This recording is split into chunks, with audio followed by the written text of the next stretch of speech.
First, we'll do the Pledge of Allegiance. I pledge allegiance to the flag of the United States of America and to the republic for which it stands, one nation, under God, indivisible, with liberty and justice for all. Okay, first up, we have a couple of announcements. Tomorrow, the Economic Development Commission will host a networking event for business owners at the Post Office Pub from 5 to 8 p.m. Registration for the Grafton Recs Spring and Summer programs opens at 8 a.m. on Monday, February 5th. With registration only 2 weeks away, get ahead of the process and fill out the required information form at, you can look at the packet, it's www.tinyurl.com/requiredinfo24. So that is that. We have no public hearings. We have some appointments, and up first is Carl Parisi for the Cable Oversight Committee. Is Carl here? All right. Well, I will take a motion. Mr. Chair, Ms. Foley. I move the board vote to appoint Carl Parisi to the Cable TV Oversight Committee. Second. I have a motion and a second. Any discussion? All those in favor? Aye. Motion carries. Okay, next up we have a few appointments. This is for the Massachusetts Downtown Initiative Wayfinding Grant Advisory Committee. It's a mouthful. First up is Fiona Coughlin. Actually, I guess we can just do all of these. Yeah. So we have Fiona Coughlin, Dave Robbins, Paul Scarlett, Adam Lapointe, and Evan Brassard. Any discussion on this one before we make these appointments? I just have a question, Mr. Chair. Sure. I guess how folks were appointed, I'm assuming obviously Fiona falls under her purview and yourself just. Fiona had reached out to different groups to get someone that represents each area. Okay, so they were So this is this is just a grant that Fiona was able to get, and yeah, I guess she Those reached are the out to, volunteers. yeah, right, Okay. exactly. Right.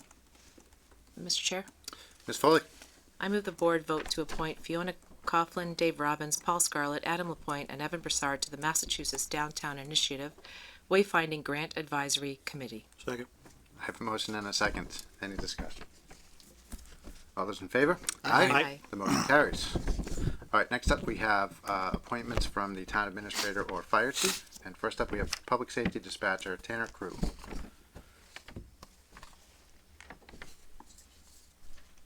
I will take a motion. Okay, and this might not matter, just a point of order, Mr. Chair, that it's full-time officer in your letter, but it's really It's just, supposed to be full-time safety dispatcher. Yeah. Thank you for catching that. all right, so Mr. Chair, Ms. Foley. I move the board vote to affirm the appointment of Tanner Crew as a public safety dispatcher for the town of Grafton. Second. I have a motion and a second. Any discussion? All those in favor? Aye. The motion carries.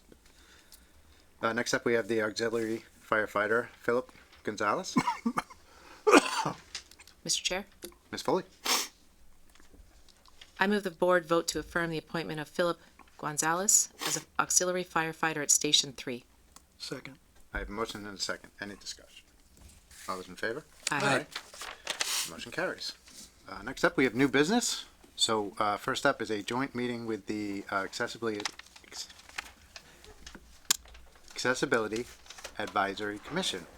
So they've got some updates that they would like to discuss, updates to their webpage. So yeah, come on up. Rob, you. Good evening. Chairman. good evening. Chairman and everybody else. Hello, everyone, and thank you all very much. So I am Rob Polsnelli, for those of you who don't know me, acting chair or the current chair of the Accessibility Advisory Commission, which is absolutely a mouthful, formerly the Disability Commission. So part of our charge is just trying to get make sure that everything in town is accessible to folks and make sure that people have access to resources that will help make sure that they can access the supports and services that we in fact offer through our community. So springboarding a little bit off of the Grafton webpage redesign, we actually took a closer look at our webpage. We didn't really have much information included there. So we collectively decided to set up a subcommittee. Alexis Henry, myself, and Mr. Bob Berger were on that committee or subcommittee to really look at the resources that are available to people with all kinds of different needs. there are a tremendous number of them. So we really took a lot of time to go through and try to organize those in a somewhat logical, I'll call it way, probably not the perfect way, but to really delineate, categories of need, categories of support that are available out in the community as well as through Grafton itself, and to organize those and try to bring that information to our residents, employees, etc., in a very hopefully usable way through our webpage on the Grafton website, with the wonderful assistance of Mr. Blake, who dutifully put it all or got it all uploaded onto the webpage. We launched it, I think, right before the end of the calendar year. And we've been trying to start to get the word out, and we thought this would be a great forum to announce to the community at large that this is something that we can, or we have done, and we would like to hopefully invite people to come look at the Accessibility Advisory Commission webpage on the Grafton-ma.gov website to find information. I'm going to stop, take a breath. I'll let you talk, if you don't mind, about some of the categories and information we specifically Sure. included. So I'm Alexis Henry, member of the commission, and I think our goal, we had sort of multiple goals in undertaking this work. As Rob says, we really wanted to make information available to the community, and we really wanted to organize it around, major areas of life that people with disabilities might need assistance in. So it's everything from the Americans with Disabilities Act, getting legal assistance if you have a disability-related legal issue. We have information related to employment supports, educational supports, financial supports, transportation. Our goal was to provide information where we connected people to existing, particularly Massachusetts resources, so state-based resources, by providing just a brief description of what's available and a link. And we really tried to make sure that we were linking people to organizations and supports that were kind of well-established, permanent, that, collectively as the commission, we had really good knowledge of. Yeah. And so, our goal is to really get that information out, to let people know that it's available. We see it as kind of a living effort, to, one, we're looking for feedback. We'd love for people to use it and give us feedback about whether it's useful information. If there's additional information that's, if there are things that are missing, if there are things that we should add over time. Yeah, and So we it's- expect that to be a very much an ongoing effort. These things change, websites update, Yeah. places are bought out and Yeah. merge and things of that nature as well. So something, we definitely expect not to be static. So Yeah, and we will want to do due diligence to make sure that the links stay accurate, live. That was the work. It was really a multi-month effort by the commission, and really drew on the collective expertise of people on the commission to put it together. So I think we Absolutely. we're pretty proud of it. I think it's a good piece of work. exactly, yeah. We So wanted to make sure you were aware of it, and would love some ideas about how to get the information out to the community so that people can use it. Well, I think this is a great start. And I do encourage residents to go and check out the new website for sure. Did you guys want to talk at all about accessibility work that's going on around town? I know there's always a lot going on. So, it might benefit people to understand what we mean by accessibility and how that translates to what happens around town. no, for sure. So sort of the quick backward look. I know a lot of effort has been put in over the past really I think 5 or 6 years, especially working on the municipal center itself and making sure that people who have business here can conduct that business regardless of what abilities they may have. There are two. I think there were two. William can correct me if I'm misspeaking here, but I think two countertops that need to be lowered still remaining down on the first floor. Yes. We had submitted a grant, or helped William submit a grant for that late last year. So that work is still kind of ongoing, but that is definitely a big piece of what I know the commission has worked on historically and a little bit currently. Looking forward, a more recent discussion has been about the rec department programs. And I commend them tremendously for the work that they have done in the past, I think, 3 months. It's been amazing, very very encouraging. They've, well, he's come to several of our meetings to actually talk about some of the efforts, has met even with residents who joined our meeting to talk about the challenges some of the families have faced in finding programs that meet their children's needs and can actually service them the same as, you know, someone maybe with those types of disabilities.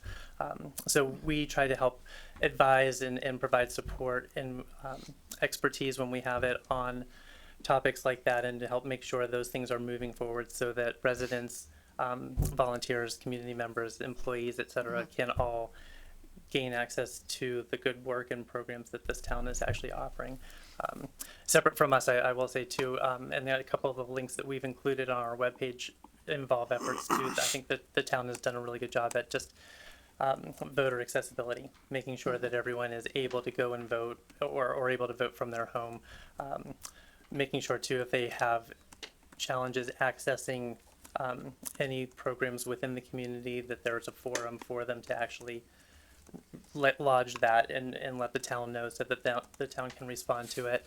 And there's one other one I know we've been talking about. Oh, and handicap parking spots up on Grafton Common. I know I've communicated a few times on that as well, where there's one handicap parking space up on Grafton Common. Unfortunately, over the years, the pavement has become very uneven, so it's actually not a stable platform anymore.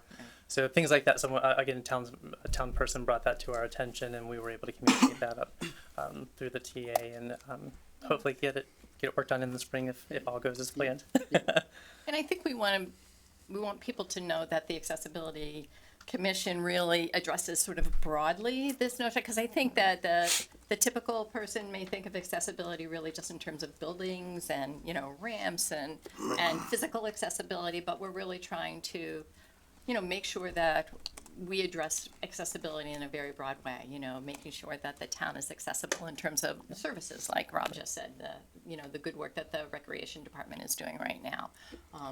Efforts to make our town meetings fully accessible through providing ASL and closed captioning. And we want the town, you know, the town residents to be able to seek out those kinds of supports for, you know, allowing them to fully participate in community life. Exactly. So Yeah. that's our focus, our mission. Yeah. Outstanding. Any questions or comments? Mr. Chair, Mr. Jefferson? just wanted to thank you guys quickly. In my short time on the board, you've come before us twice with very proactive approaches to things. I know you're very, as we've just discussed, you're very active with, you know, town municipal projects and really seek out those things to you know, genuinely better the town in our situation. So you've come before us because you proactively updated your committee charge, and then again to say, you know, we really put some time and effort into our website in really trying to dial into residents' needs and feedback that we've heard.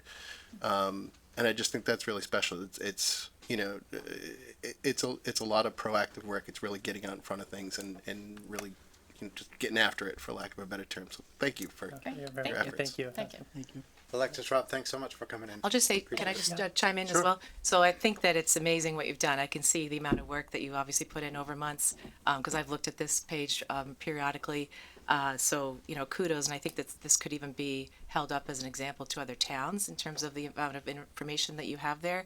Even things like Requipment and Mass Match that I use every single day, so great resources. So I appreciate, again, Yeah, it was the work that you collective brain power of the committee that we Yep. did, you know, we did a lot of brainstorming about what do we know about, Yeah. what do we think is really useful information that we could. Yeah. And we knew there were reputable organizations we could point people to. Right. And we did look at other towns as part of our process. We Absolutely. did take a look at what a couple of other towns had done. So we, you know, we had some good models. Good source models, yeah. Thanks. Yeah. Yeah. Okay. Great, thank you. Thanks so much for coming in. We appreciate it. Thanks. Our pleasure. Okay, up next we have a discussion on flooding at 14 Misco Brook Path.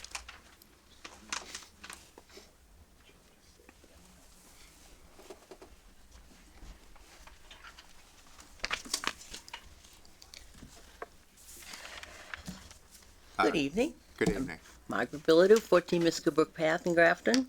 At your meeting on Tuesday, November 23rd, 2023, I ask for your assistance in addressing my concern regarding the concurrent flooding that occurred on my property, my dam and my driveway, since the construction of the crossing replacement project at Stowe Road. At that meeting, you suggested a future meeting on the agenda with my engineer to clearly explain the issue. With me tonight is Matt Dunn from Power Corporation, who I hired back in mid-December to provide the technical assistance for my investigation into this issue. Matt leads the Riverdyne Hydrologic and Hydraulic Technical Group at Power and has been completing H&H related work for the past 7 years and dam related work for the past 11. I have lived at this home since the early 80s, and over the 40 years span, the dam which serves as my driveway and my only access to my home has never experienced flood levels that have resulted in water flooding and flowing over my dam or driveway until the construction began on the crossing replacement at Stowe Road in December of 22 and finished in March of 23. Since the construction of that project was initiated 13 months ago, my dam and driveway has experienced flooding and overtopping flow on 9 separate occasions. On December 23rd of 22, March 15th, 23, March 23rd, 23, May 1st and 2nd, 23, July 11th, 23, August 19th, 23, December 11th, 23, December 18th and 19th, 23, and January 10th of 24. During each incident, I cannot safely leave my home and others cannot safely access my home. During the December 18th storm, I was confined to my home for over 2 days without power when the temperatures were below freezing. Thankfully, I had planned ahead and had enough gas on hand to power my generator. Additionally, since the first occurrence, the water quality of my well has significantly deteriorated. In addition to the impacts that I feel during each occurrence, I now carry with me worry, anxiously awaiting for the next occurrence, wondering how impactful it will be, both in damage to my property and, more importantly, to my overall health and safety. Initial coordination with the town during the first several occurrences did not result in any indication the town was willing to recognize the role that the crossing replacement project had on this problem, nor did it appear they were willing to work collaboratively towards a solution. The message I received instead was it was my dam, my problem. So in mid-December 23, I hired Power Corporation to complete an H&H analysis to evaluate if and how Stowe Road culvert replacement impacted the flow conditions at my dam and driveway. The results of that analysis were summarized within a letter report dated January 3rd of 24 that was shared with the town several weeks prior to this meeting. I will let the report speak for itself and defer any questions pertaining to that report to my engineering consultant. But the general conclusion reached in that report was that the crossing replacement project did in fact significantly change flow conditions at my dam and driveway in the form of higher peak flow rates, a change that is the primary driver behind what I've experienced over the past 13 months. Since the issuance of that report, my consultant, Power Corporation, has also determined my dam is currently classified as non-jurisdictional structure by the State Office of the Dam Safety, and it now exceeds the thresholds of non-jurisdictional status and will likely be reclassified as a jurisdictional dam. The culvert replacement project at Stowe Road removed the barrier and separation that had existed between my impoundment and the large wetland complex upstream of Stowe Road. With that barrier removed, the combined impediment now exceeds the storage volume threshold for non-jurisdictional status. As a jurisdictional dam, it would need to be assessed for conformance with dam safety regulations and requirements, and if not in conformance, improvements would need to be implemented. Additionally, as a jurisdictional dam, there are requirements for recurrent inspection, monitoring, maintenance, all of which come at a cost. My team and I have discussed a general long-term strategy solution, which is to develop and implement a dam modification project that is designed to accommodate high flow rates that have resulted from the crossing replacement and also complies with dam safety requirement for jurisdictional dams.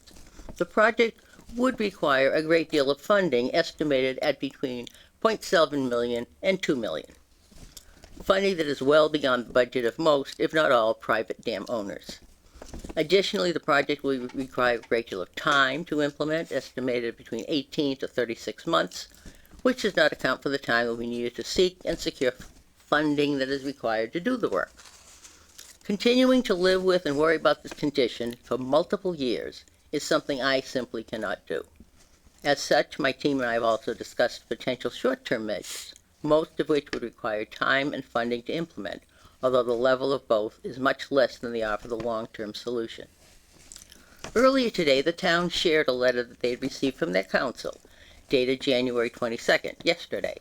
Within that letter, town council largely dismissed the content of the January 3rd letter report and definitively stated that it was not the Stowe Road Crossing replacement project that caused the issue, but instead was the presence of a beaver deceiver system at the spillway of the dam and its proneness to debris clogging.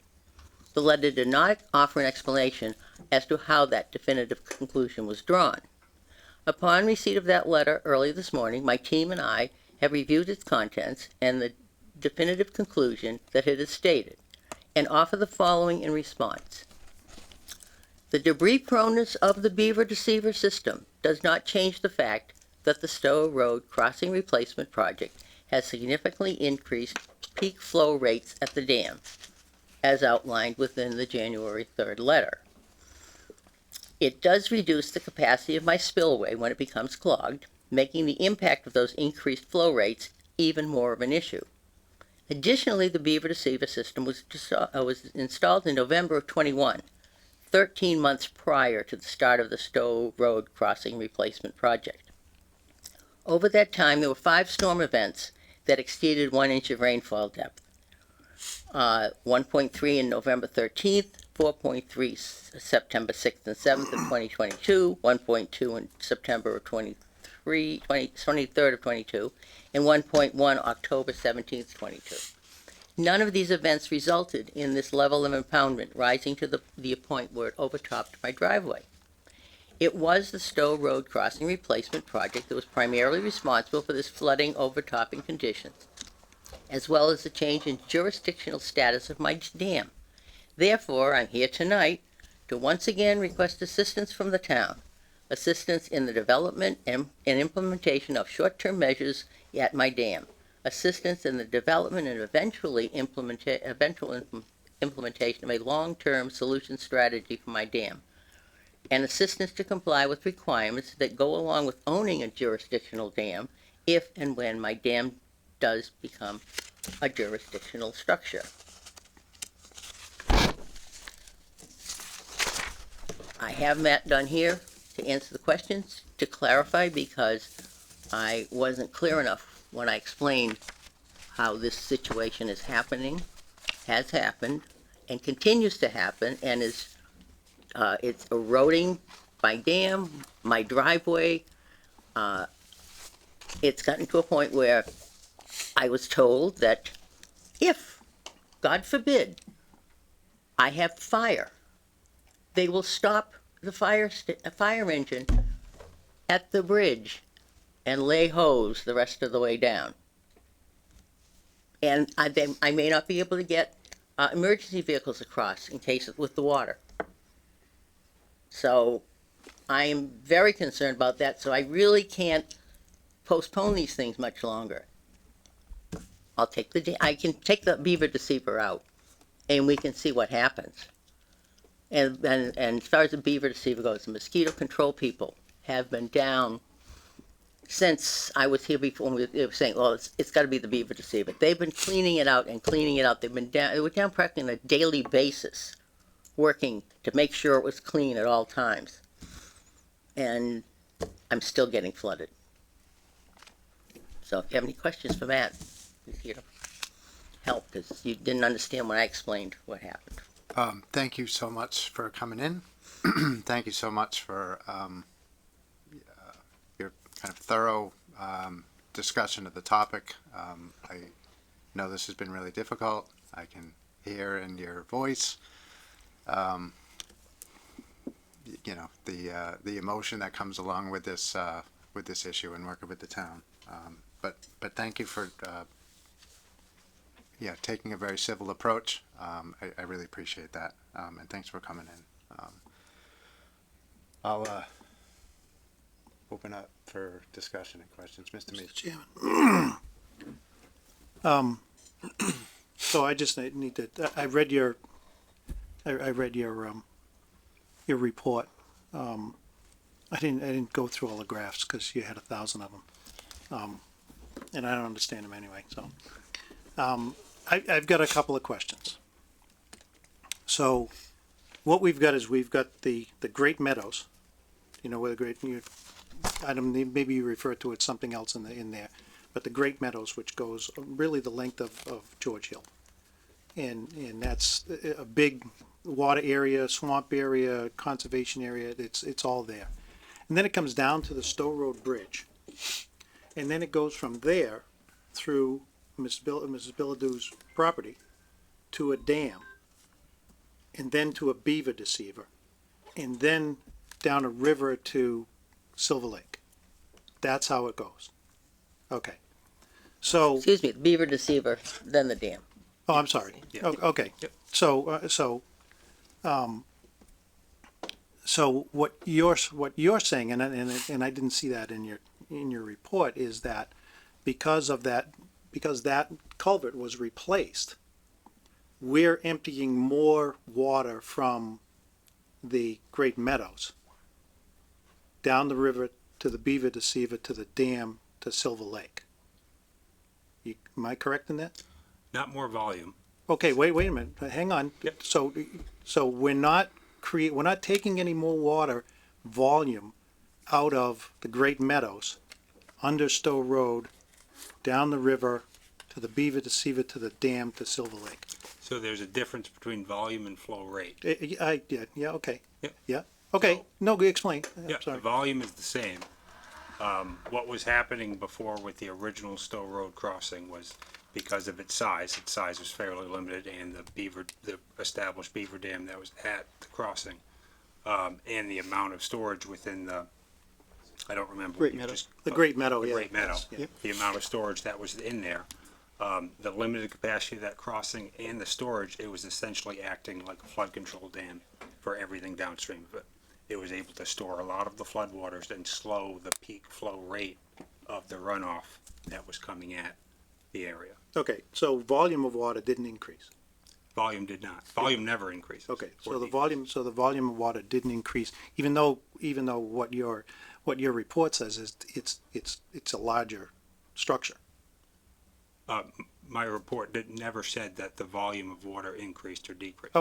Okay, so then it goes to the beaver deceiver, which was installed by, I don't know who, but Ms. Bilodeau, it's on your piece of Yeah, property. the mosquito. yeah, Then it mosquito control. goes from the beaver deceiver to the dam. And you know, I have some questions on the dam, because I thought I read in here that it's got a log gate.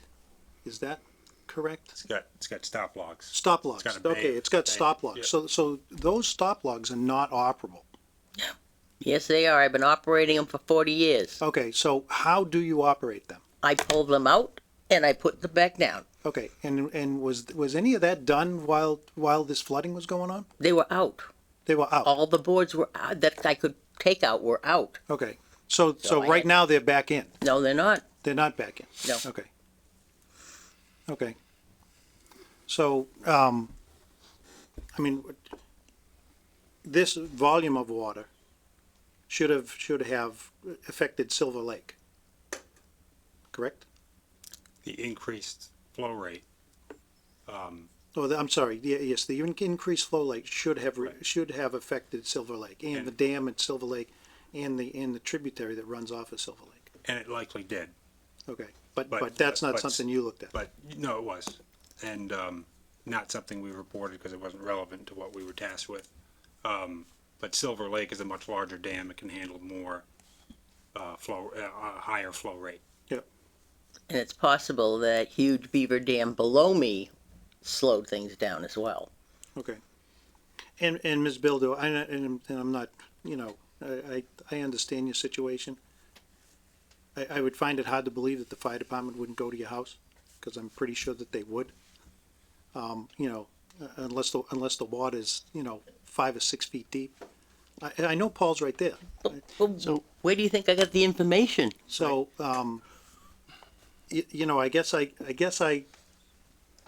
don't understand the whole thing and how and I understand what our attorney wrote and how the beaver deceiver fills with stuff and then backs up the water. I have a concern about the dam that is on your property that is restricting the water flow. And I just, you know, I don't see where this is the town's issue. And that's just my opinion. I'm just one. But I don't see where this is the town's issue. Go ahead. I- Well, maybe you don't. I don't want to get argumentative. Well, No. then I I'm will. not being argumentative. I'm just saying, I just It don't. would be nice, it would have been nice if you or any of you had come down and looked at this after the first time we were here, because we had more flooding. And Mr. Rasad was there, Mr. Canoia went down, they saw it. They know the amount of water, the flooding, the depth. I mean, I was at one end of the water and they were at the other end. At least, well, Paul came down to check on my propane gas. He could make sure I had enough to get through because power went out on top of that. But you have to see it to understand it. Mr. Chairman, Mr. Alamo. thank you. I'd like to see it. I need to understand it better. That's how I understand things. We do that with other stuff in the town. My apologies for not getting out there sooner. Oh, it's a tough time of year. It's a lot going on, but I apologize for that. I would love an opportunity to visit to understand it better.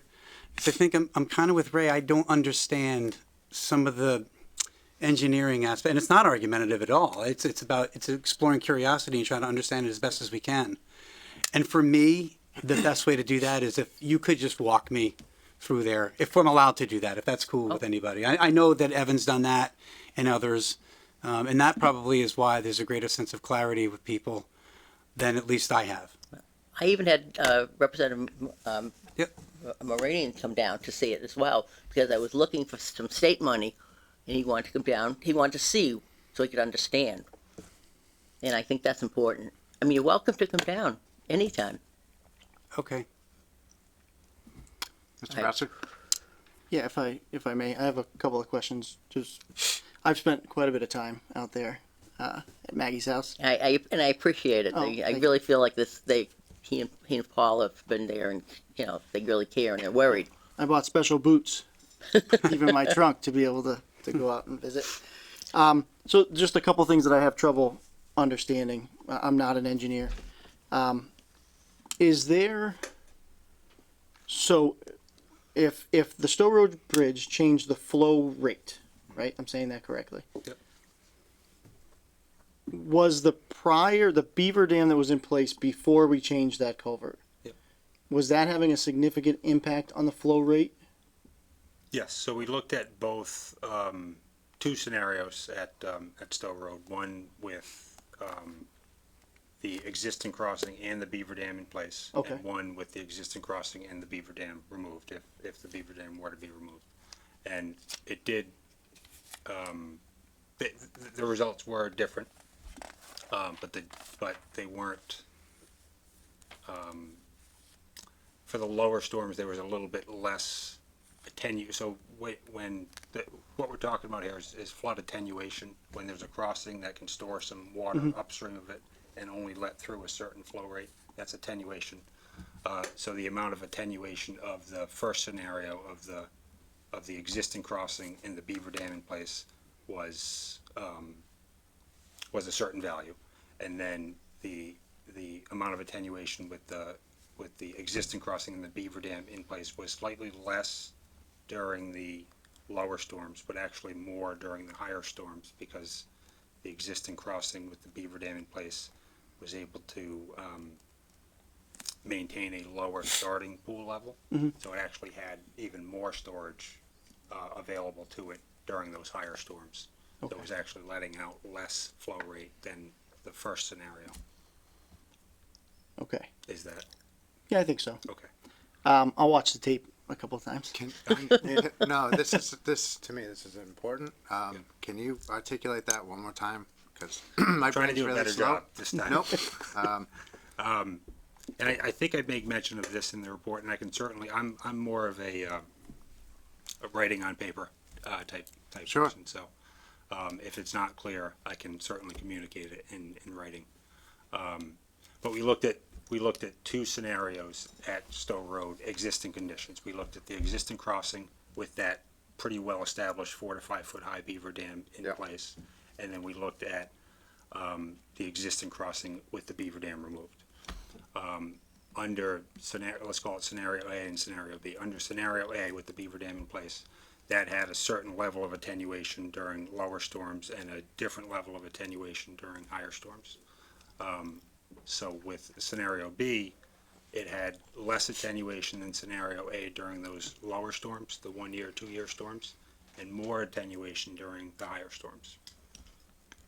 And attenuation being, I don't know if you guys have the report in front of you or not, but if you go to page 5 of the report on some of those graphs there, if you look at figure 1 of the graph, that green line that has 450 CFS flow rate, that's the inflow into Stowe Road.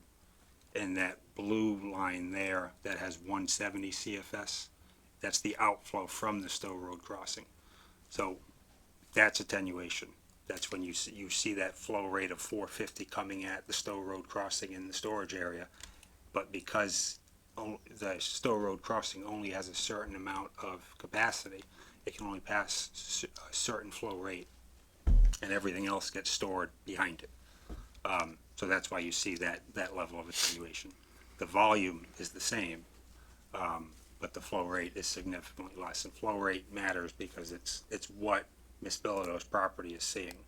So if it's seeing 170 CFS under existing conditions, that's what it's seeing. And under with the Stowe Road crossing replaced, that increased to 350 CFS in that scenario, almost double. So her dam is seeing double the flow rate at the peak of the storm. Double the flow rate without the beaver dam or with the beaver dam? For that scenario, that was the 5-year storm that I mentioned. So Yep. that was kind of right at that transition where the beaver dam, it was pretty similar. Okay. I think.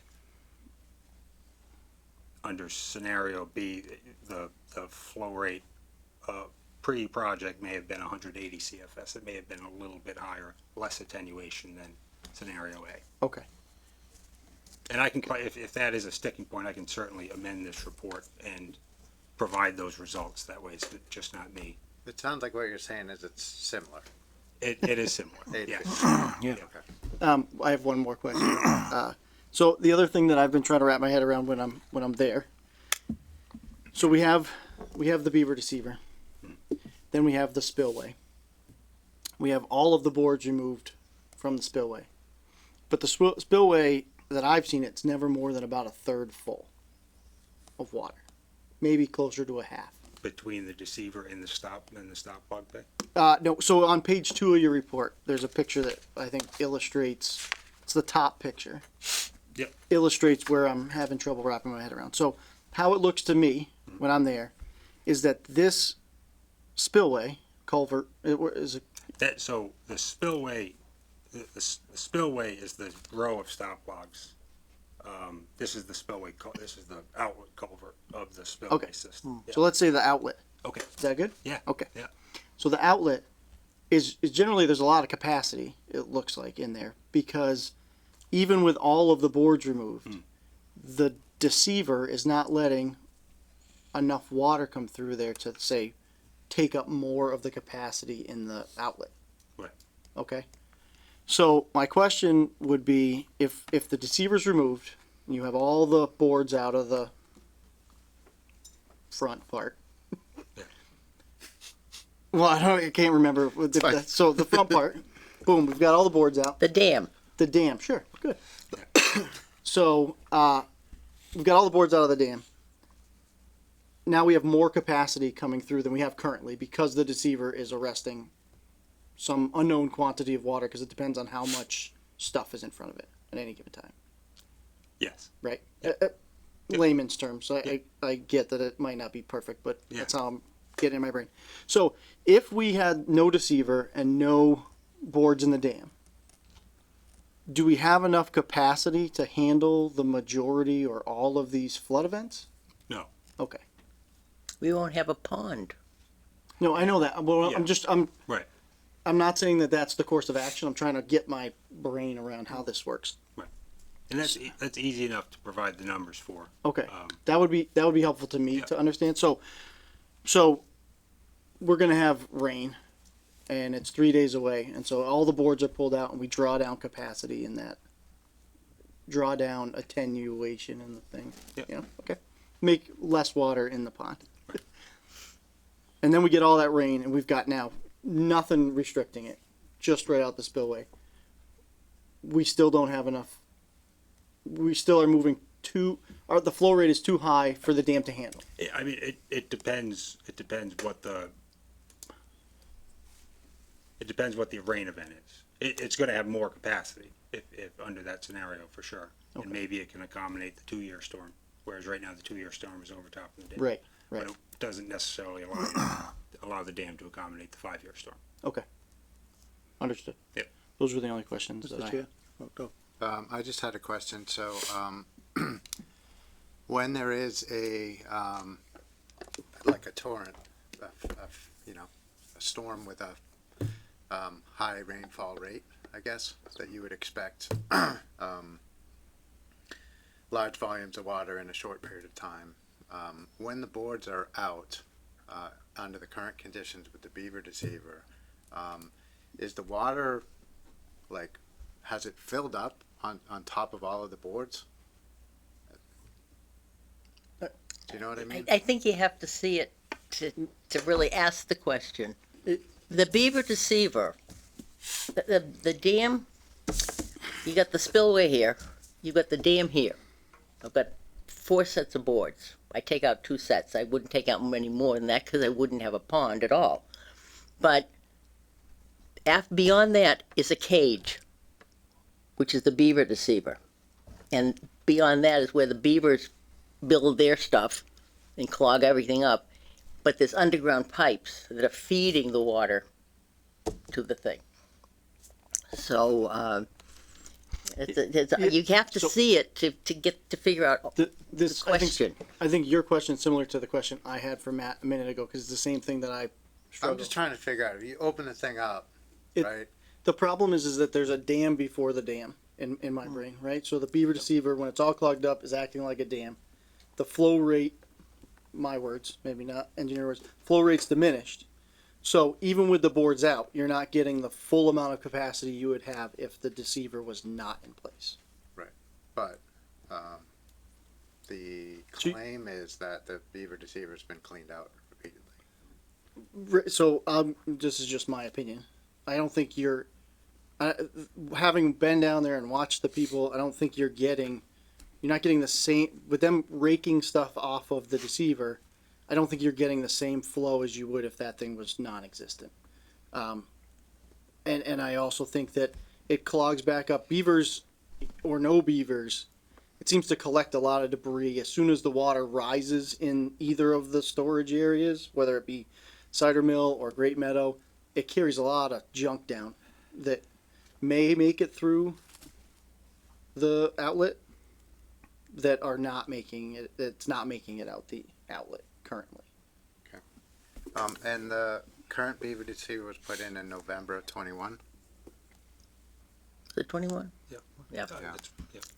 So it was about a year before you started having significant Yeah. issues. And actually, that was the second one. The first one they put in didn't work as well, so they put in a big improved one with pipes and all sorts of stuff in 21. Okay. And so I had it, and the problem is that the pipes that they put in, the underground pipes, are 18 inches, and they were adequate for the amount of flow at the Yeah. time. Yeah. So I didn't have any problem, and So if you, for example, went to 36-inch pipe for those underground that might, for example, handle the additional flow that's coming from upstream. I'm just, It might help. it might. I think we can agree that removing the beaver deceiver system it won't hurt. It will certainly help. Yep. But it doesn't change the fact that the dam is seeing higher flow rates during each rain event. Okay. And the other concern is it's eroding. And it's eroding my driveway, because my driveway is the back end of the pond. And with all the flow of the water, it's weakening my driveway. I'm hearing that for sure. Okay, because the thing that I'm struggling with a little bit is we do have the introduction of something new in 21, and then issues with 22, and also this is totally anecdotal, and I'm not sure if you've done any analysis, but it seems like we have these crazy storms now on a regular basis that we just didn't have even 3 years ago. Which are really torrential, like the kind of tropical type of storms. I just never really remember those as much. And those seem to be very regular now. So I'm trying to weigh out all the different variables that may have contributed to this. And I'm not saying one way or the other what how to attribute the additional flow rate. From what I could read, the analysis looks pretty good that there is some additional flow during high rain events, but I'm having a difficult time pinpointing exactly what the contributing factors are and how they all interact. Mr. Chair? Chair? Oh. Mr. Mead. So, I when you told me before that you go out and pull the boards out, I thought you pulled them all out. But you just said that you don't pull them all out. So, No, I have the bottom set at the culvert, I don't have any wires to pull them out with. okay. But the other ones are there just to handle the level of the dam and So if- the pond. And even if I take, in the past, if I've taken those boards out, the top 2 layers, it's been fine. There's a rock in the middle, when I can see the rock, I guide everything by the rock for the winter. I haven't seen it. So if you were to pull out the rest of the boards in the There would be call it no a sluice dam. way, how low would your pond get? George's Brook. That was what it was You lost before me they there. I dammed don't it know where up. George- It used to be, so it's Misco Brook that creates Cider Mill Pond, right? So Yeah. what That part was Maggie George's is saying Brook. is that you'd basically go back down to the way the brook Oh, it's was. gonna go down to a brook. Yeah, Yeah. Oh, okay. there's nothing to hold the water back. Okay, and then a question for you. What's your solution?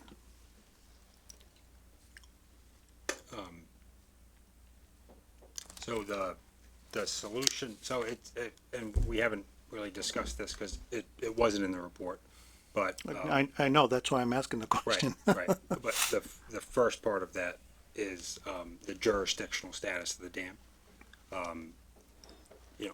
We discovered since the issuance of this report, with the removal of, or with the replacement of Stowe Road crossing. Now there's no barrier that exists between the impoundment, Maggie's impoundment that extends from Stowe Road to her dam.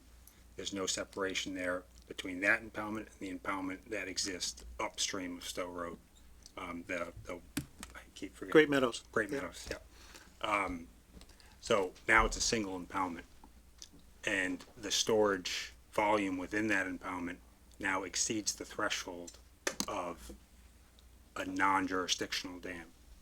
So in the eyes of the state, this dam no longer meets the requirements to be found non-jurisdictional, so it's jurisdictional. So now it's in the state's, it falls under the state's state dam safety requirements and guidelines. Okay, so hypothetically, in your opinion, So it becomes. how do we resolve this? Right, so it becomes a jurisdictional dam, and it needs to be brought up to code with state dam safety The dam. requirements.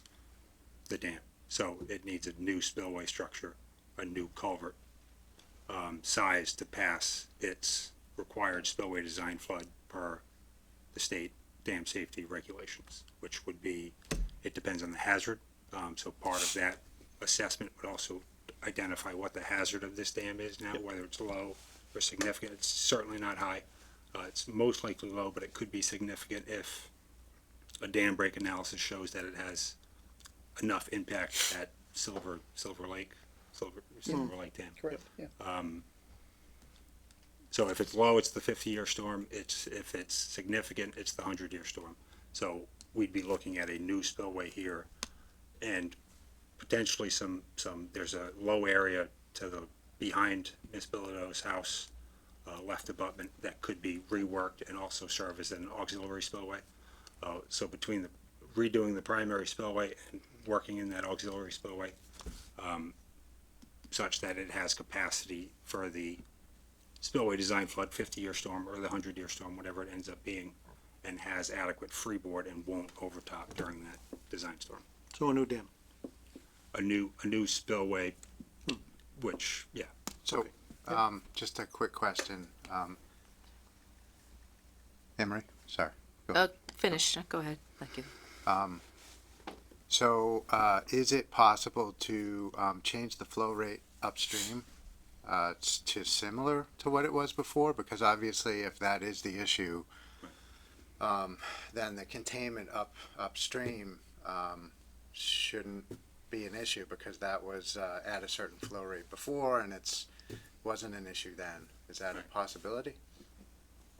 I can't say that I've ever seen that, where, you know, you've gone in after the fact and kind of dammed up a culvert that you've replaced. Technically, it sounds like it's feasible. It's certainly We just need to stick a beaver deceiver right in front of it, and we're all set. yeah. Yeah, Okay, so possible, then. Can I jump in? Yeah. Mr. Canoyer, come on up. Come up to the microphone, please. Welcome to the party. Since you're familiar with the property. Yeah. So just a couple things, and not to belabor points you guys have talked about. So the upstream events that were mentioned prior to the culvert being installed, the replacement culvert on Stowe Road, there was a beaver dam there. The beavers were trapped out prior to us replacing that culvert on Stowe Road. Don't know who did it, doesn't matter.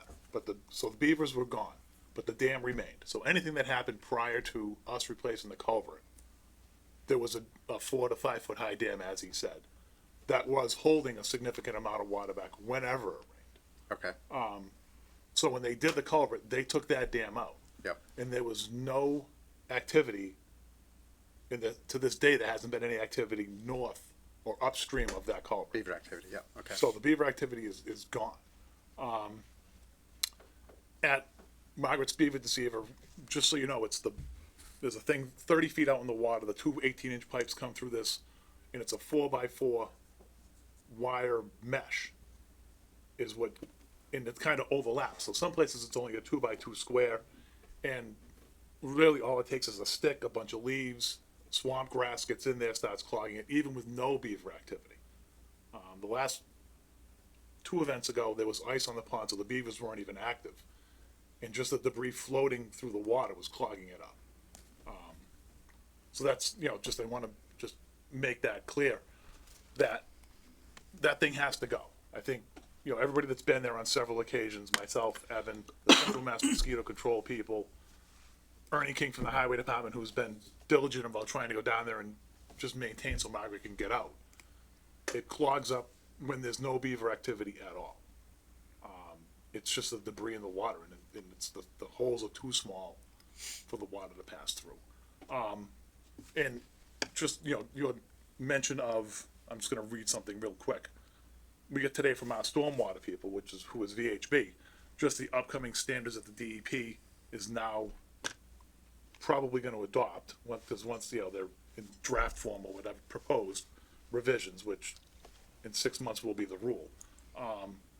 Peak rate control, there'll be a new standard for peak rate control, which will require larger stormwater controls, account for increased precipitation and larger storm events, which is just what you were talking about. So, until the beaver deceiver is removed, you know, the boards can't, trying to pull the bottom boards out now would be impossible, cause it's, who knows where, they're down there someplace. The cables to the other ones are still sitting there, the boards are there, but you can't get to them. And that's a problem, and then I'll just end with this. As far as the fire trucks go, we wouldn't go across it with an engine. We'd go across it with a small truck. And we wouldn't, it has nothing to do with the flooding. It has to do with just the structure itself. If you looked at it, you'd be like, absolutely not. You're not gonna take a 70,000 pound vehicle across that bridge. So that's the only thing. We would get to her no matter what. We were very cognizant when we knew she was stuck. You know, emails went to everybody in the department that if there's a call here, you know, the first priority is getting her out of the house. But it's nothing to do with the flooding as far as going over it. It's just the structure itself is not capable of probably holding that weight. I think what I was saying, Paul, is that, and I didn't say this exactly, fire department always gets there. Right, oh yeah, no. Doesn't matter what it is, always. And everybody knew, you know, there was a plan of action. And Yeah. So Paul, just one question for you then. Was that existing 4 to 5 foot beaver dam, there for some time? There's been pictures floating around, so there's a great picture from 2006 on the town's website, on the GIS maps, that show what it was a swamp. I mean, I've lived there and been friends with people who lived on that swamp and hung out in that location most of my life. And upstream, it was a swamp. It was 8 feet long, 8 feet wide. You can still see where the rocks are still there, where the brook upstream of Stowe Road channeled the water. And it's, you know, so there was, you know, it's changed. It was a lake because of the artificial beaver dam. We don't design things around an artificial beaver dam. We can't, because Sure. the beavers aren't there forever. The beavers will get hit by a cow, the dam will breach, it will never be built again. So I think people get used to seeing it as a giant pond, and it's just not. It was artificially a giant pond. It was not designed to be. It was designed to be a swamp by Understood. nature. So. Miss Foley? Yeah, thank you. I was going to say, Margaret, I haven't been on your property, but I'd be happy to go over. But I have been up to that area quite a few times with Mr. Libby, showing me the topographical changes around that area. And I reached out to DPW, I know, months ago, just to kind of chat about exactly this, that it obviously is different, right? And what's happening apparently is different. And I guess you did state at the beginning or when you were speaking that you would be amenable to removing this beaver deceiver, and would that be step one, is just to remove it? It sounds like, you know, there's a lot of reports, and again, I'm not an engineer, but I appreciate your work, stating on our end that let's try that. So I guess would that be the first step? And, you know, Matt, I appreciate, and I've talked about this, that, you know, looking forward, we need to plan for these events, right? So Vermont, for example, just had 200-year storms last year, and we are obviously we're not having rain anymore. We're having, like, you know, monsoon rain. So there's going to be some issues that were not planned for, perhaps, you know, with some of these things in the past. Not to say that this particular project wasn't engineered correctly, but obviously things in this last year and a half, I believe, are quite different in terms of volume. But I guess that would be my thing, is just, do we just first get rid of this beaver deceiver? And then, yeah, I mean, when we're talking about now state jurisdiction, I think then that's a whole other Yeah, ball of wax as well, right? Yeah. can of worms you don't wanna get involved with. Any other comments, questions on the board? Mr. Mr. Jefferson? Again, I thank you both for coming in and the patience and thoroughness of your report and whatnot. Is this something that we should consider, like, town peer review? You know, we're again, not to discredit any of the work that you've done, that's not my implication. But we are coming in with seeming one opinion. Right. You know, I don't know if there's a need to explore that further, or trying to flesh out next steps as well. Yep. So, just my opinion. So we hadn't talked about jurisdictional versus non-jurisdictional until tonight. So that's not a topic that I'm prepared to speak on, but I think it's something that we need to look at and discuss, and what that impact is to Maggie and her property, or the town, at large.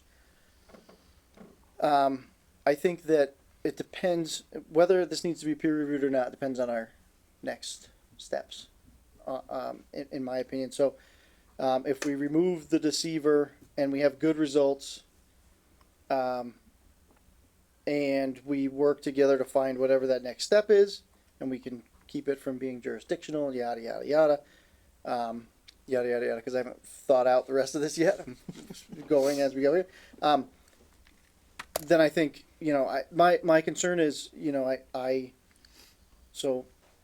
Matt, obviously he's Maggie's engineer, and so while I'm sure that everything's above board, the way that the town works, and I'm sure Matt understands this, is that we then get our own peer review engineer that would review this. So, I would think that part of the next step would be, you could hire the peer review engineer, and the peer review engineer should really also be telling us what we think what they think the resolve is for the town, as opposed to, because they may be similar, they may be different, because we're a different entity and Maggie's a private citizen, and so there's some things there. The part that I want to make sure we flesh out is that at no point have we been indifferent to the problem, or ignoring it, or we think we've shown that we care and that we're there and we're trying to work through the resolve. But there's definitely larger things at play. State regulations. We were out there with Rep Meridian, and sorry, I got off track.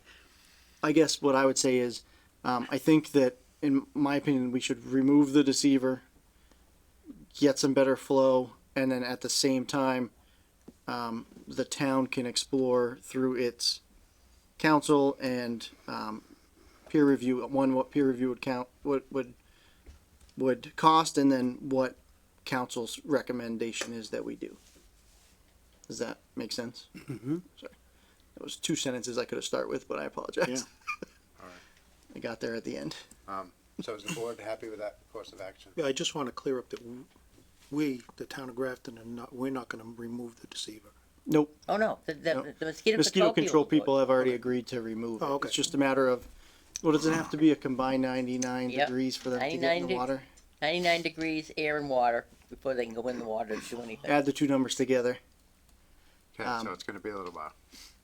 a little bit, so we gotta manage it. Are you kidding? We're in New England. Who knows? That's true, could be tomorrow. Right. So, Okay. All right. So, is the board happy with that sort of course of action? I still want to go see. Oh, absolutely. I think person. I'll take, because you can't take field trips together, one at a time, because we wouldn't want to have the town meeting law and all that stuff messed up. Am I allowed to go with that guy? We can over go there? together, we just can't hold hands. That's it. Right. I Okay, can show you where it is. I'll Yeah, contact Evan knows it, Paul and I have Paul been out there does. quite a bit. Yep. we have a fairly lengthy agenda tonight. I'm sorry to take most No, of it. it's fine. I really appreciate you coming in. I thought this was a really productive conversation. It definitely helped me understand the issues a lot better. Okay. Matt, thanks so much for coming in, and sort of supporting the And we- process here. Yeah, and we do hope to get the beaver deceiver out as soon as we can, but, Great. it's just, winter came all of a sudden. If it stayed, held out a little bit longer, it would have been out. It won't, and then we'll see what that does. Okay. Yep. Thanks so much. Thank you. Appreciate your patience. Thank you. Okay, let's see.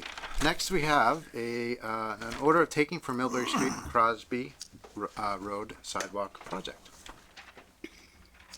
Hold on. Am I reading the, Yeah, well, you're looking at me. I don't know. Welcome back. Hey, thanks for having me. should I read the thing? So this has been, so the town applied for a grant in 2019 to do sidewalk on one side of Millbury Street. The project has morphed into both sides of Millbury Street from Sean Michael Way, so nearly the Millbury town line, to the school. It's funded by Mass Dot, so the town is really our only funding is for the easements themselves, temporary and permanent. That's really been our only role, other than an advisory role to the design team as it's been being designed, and speaking with the residents and having the properties appraised, title search is done. And this is the next step. So MassDOT has a litany of rules you have to follow and dates and times, and they want to go to bid by April of this year, so this gets them, this is in line with their calendar. So that's where we are tonight. This is the step that you guys have, town meeting approved the taking of the easements in 21. The design was done. Each piece of property had the square footage of easement depicted on it. An independent appraiser appraised each property and each easement, and a dollar value was assigned based on permanent or temporary. People would send a letter saying this is the value of your easements. The board would adopt that tonight. They were invited to come if they wanted to and participate, ask questions. And then I would ask that you vote and sign it. And if there's ongoing issues with people, this is the step, but there's still, people have 3 years to sue if they're not satisfied with our results. But this is just a necessary step in the process. It doesn't stop anybody's right to come after us after the fact. It's just, this is step 8 of 100. So. All right. Any questions? Comments? Concerns? What would be the reason for that? In a year from now or 2 years from now? If people aren't happy with the value that we gave, so we have to hire an independent appraiser to evaluate the easement costs. And then that appraiser sends it to a second appraiser who evaluates his appraisal. It's all MassDOT rules, it's not ours. And if people still aren't satisfied with a dollar figure it may be only $300, because the temporary easement literally is just to realign your driveway, and it just allows them to step on your existing driveway. There's nothing, we're not actually taking any land other than a couple of utility easements. Excuse me. Nobody's losing any property, so they're all temporary. It's just to make your driveway line up with the existing roadway, relumen seed the area between the new sidewalk and your property line, because the right-of-way on Millbury Street is enormous, the way it was laid out, so. So Paul, that sidewalk goes into the road. It stays really about the curb lines that are there now. It's about the existing curb lines will stay. The sidewalk will be To that, adjacent to the curb line. Can I interject for just a second? So when Paul talks about the road layout, so people live in their home and they believe that their property line is wherever the road is, but that's not the case. So the town or the state or the feds in some cases have a road layout that is usually much wider so that they can then do enhancement projects later on. And it's not necessarily the same width along the roadway. It may be 5 feet here, That's the layout. 10 feet here, might go to 8 and 8. It's just, it varies along the length of the road, so. See this? Paul, we had some concern from one of the folks on Milford Road. Is that an ongoing discussion? On Milford Road? Millbury. Sorry, Millbury. Yep. Where is that? It depends who it is. I've spoke to a lot of people on that street, in person, on the phone, emails. It's just, I don't know. Okay, I think this one was in particular a retention wall that was there that we were having to move into or something like that. I was just wondering sort of whether you felt like those conversations were, addressing the concerns Yeah, I think in the main. it's,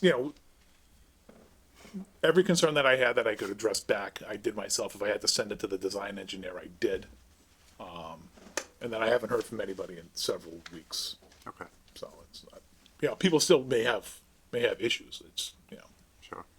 but I haven't spoke to anybody since in several weeks. So, we have a log that we're required to keep every time we speak to somebody. So it's, Got it. Mr. Chair, Ms. Foley. I might, Paul, so you've contacted everybody that's going to be affected though on both we've sides of the street? sent certified It's- letters yeah, to everybody. You sent something, okay, great. On 2 different occasions. Okay. We've gotten some back, people refuse to sign. I can't, there's nothing I can do about that, Okay, so. Mr. Chair. Mr. Maid, Paul, does the layout, change from the 1972 layout? I don't know, I have to look and see. Well, I'm looking at it right here, and it has a 1972 county layout line, and then it's got a darker line. That's probably the layout line. Okay. Yeah. Can I ask a question? come on up, sir. The board happy with that? Oh, yeah. Yeah. Oh, I do? Wanna put on the He- roll 'em? We have a mic, right? He can, Here, Wes, just sit down and I'll roll you in. Okay. Thank you. Wes Adams, 118 Millbury Street, and 116. I got a question on this. I've talked to him before, but I've got burnt through the town before when they put the subdivision up behind us. They give us a hell of a lot more water than we ever wanted. But here, with this sidewalks, I'm all for the sidewalks. But since 72, that road has changed. Meaning, you got force mains right out in front of my house, underground. And then on the other side, you got the town water, and you got the gas main. So, this is all added on.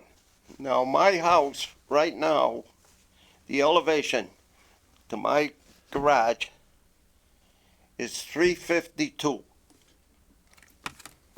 It's 350 out at the street.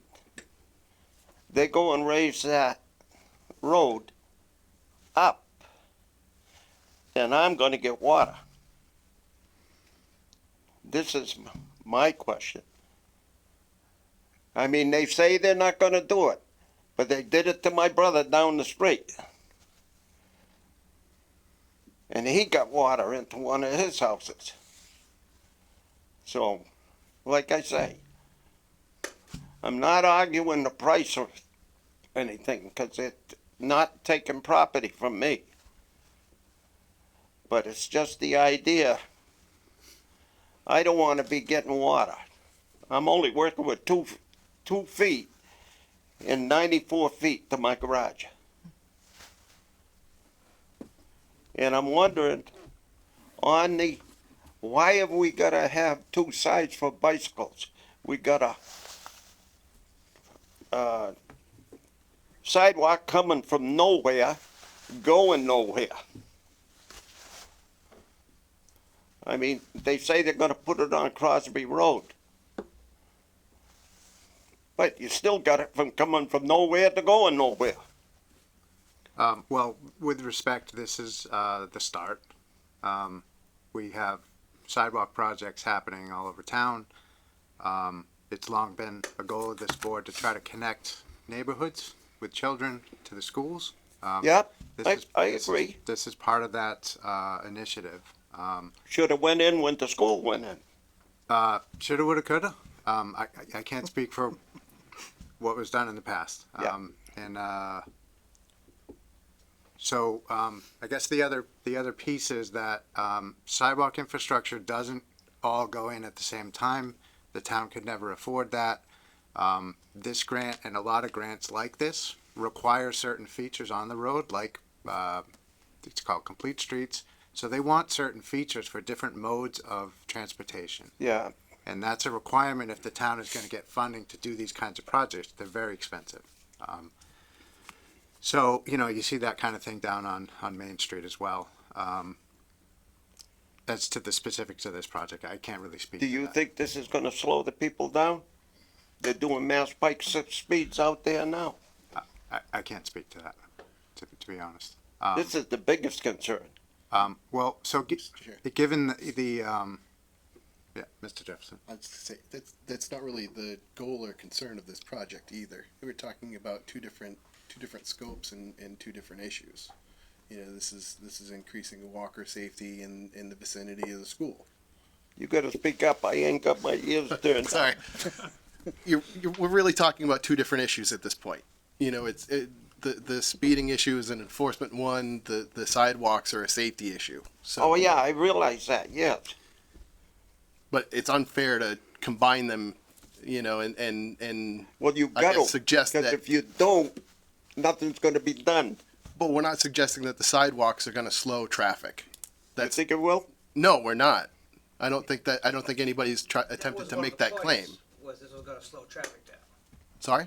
One of the points was this was gonna slow the traffic down, make the roads 11-foot lanes, and then I think 5-foot bike lanes. So anyway, so the bike lanes that What Wes you was need. mentioning, it's just a painted line on the street. So Main Street is a bike lane, you go through Upton, it's a bike lane, it's the fog line in the road. It's just a wider fog line in the street, and it has a bike stenciled on it. So reducing the travel lane width from 16 to 11, the idea of that in the state's, in the MassDOT's mind, and again, it's their design, we're taking, you know, the town's taking their money to do it. Yeah, but we're taking their word too. 'cause Well, right. Now you never even saw the road. Right. So, They're looking at a picture. well, no, they've been out. But so anyway, so the idea is you make it 11 feet wide, the fog line's there, people think they have to stay inside between the yellow and the white line. It's narrower, they'll slow down. That's MassDOT's philosophy. It don't Whether it work. works or not is not our, again, like Andy said, is not our thing. Mr. Chair? Ms. Foley? I would say that it won't speed people up, and the notion that the narrower the road, like Crosby, for example, it does tend to slow you down a little bit. But in this case, I guess my question would be, so separate from that, so Paul, do you think 2 feet, the fact that he's got 2 feet to play with could potentially be a problem? And I know this is probably asking a lot of you, but No, because it's not a lot of, you know, where the town itself is responsible for the paving, so Brian's plan is just mill and overlay. Gas company's doing some work right now, they have to relocate some pipe from Fitzpatrick Road to Blanchard Road. And he's got them doing their work, backfilling, compacting, designed to just mill and overlay the rest of the road. So we're gonna take 2 inches off the road in front of Wes's house when the project's over and just put the 2 inches back. and I know that, and just to, if I can continue on, Sure. you have to take his word, their word, and that's probably, and I know it's difficult and things have happened in the past that don't always go as planned, but all we can do is the best plan that we can, not we, but Paul and the team and engineers can come up with, and it would seem that you should be okay. Well, I'm just doing this for my grandkids. Yeah, sure. Understood. Mr. Chairman, Mr. Elmo? 'Cause Paul, I'm too so- damn old to go and worry about it. Fair enough. Fair enough. so there's houses here, roads here. There's like 2 feet in elevation difference. Are we raising the road? No. Because that's really the central point. Speeding. I walk on that road, sir, and I can agree with you that people do drive too fast. So I'm not. I wasn't thinking of that as part of this solution, but the original thing that you came in to discuss was the water, and that's a valid concern considering what we just talked about 15 minutes ago. Yeah. So if the house is up here and there's a 2 feet elevation difference between here and the road now, are you raising? No, the road So it stays elevation's- like that. There's just a curb and a sidewalk. The curb, really is a small curb there now, the curb will come up a little bit. Yep. There'll be a 5-foot sidewalk, 6-foot sidewalk, depending what they decide in the very end. Do you think that will create any kind of significant enough pitch to drive No. back that No. any kind of? But road elevation, the travel surface of the road is gonna stay the same elevation.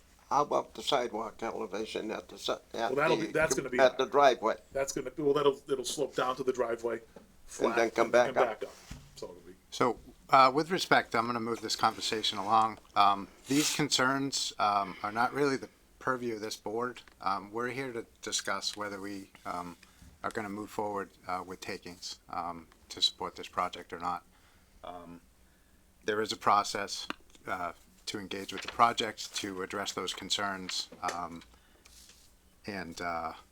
So I'd like to, move Well, things I along. let my neighbor, he might roll have you something back? to say. you want me to roll you back? Once I get up, I'm all right. You will get old someday. Oh, someday. Which day is it? Yesterday. I have a couple questions about the project. Come on up, just, if you would, just, let's keep it to a couple of Yep, minutes. no, so my name's Ryan Grass at 122 Millbury Street. No, I noticed in South Grafton, they did a beautiful sidewalk project, nice cement sidewalks, looks really nice. They're by the school, perfect. I live in front of the school, my daughter walks to school. I'm in favor of the sidewalks. The town had asked at one time for sidewalks on one side of the road and not both sides. I just was wondering why, I guess the quality of construction we're doing now is asphalt sidewalks and asphalt curbs, as opposed to in South Grafton where they did nice cement sidewalks and granite curbs, and it's more appealing and it'll last forever. Why are we doing, I guess, the asphalt curbs here and sidewalks that probably won't hold up over time on both sides of the road, as opposed to putting maybe a better quality sidewalk on one side of the road that will last and be used for longer? So, that's not really the purview of this board, unfortunately. I can give you a quick answer. Yeah. Main Street was originally designed with asphalt curb and asphalt sidewalk. As the project went along, it was bid with both alternates in, and at the end, MassDOT had enough money to do the granite and the concrete. It had nothing to do with anything other than that. It was originally designed, and if you went way back and watched some of those meetings, that's discussion is there. People, first it was discussed just doing granite between like Ferry Street and Sunnyside Terrace, and where the church is and the school, and then asphalt everything else. So it's a matter of money. And as far as going from, we applied for one lane, one sidewalk on one side of the street.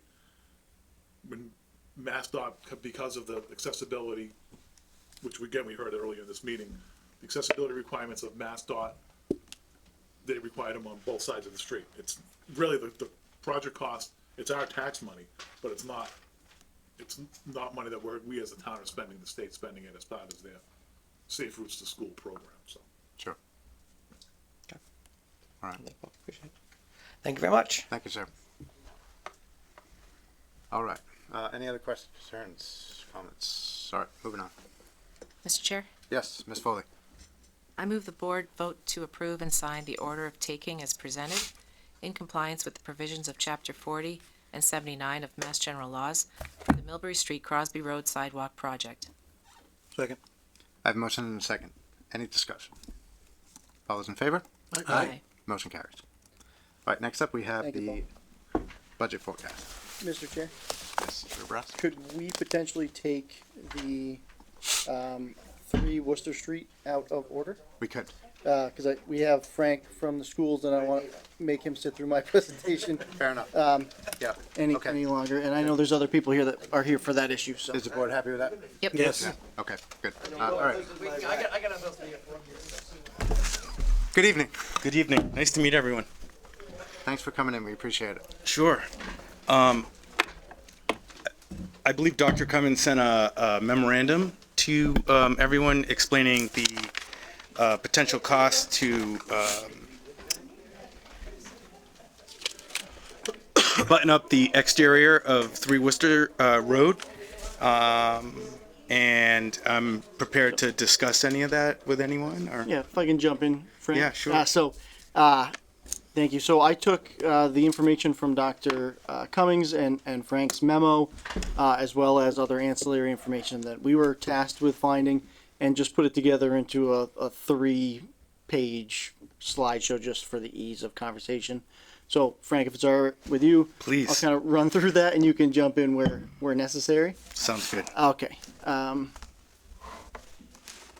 So I broke it down into renovation costs, and then the second slide is going to be, what would happen if we knocked the building down and put up a parking lot, as were the 2 conversations that we're having. So the cost for replacing the doors is roughly $25,683, and I spent some time on life expectancy.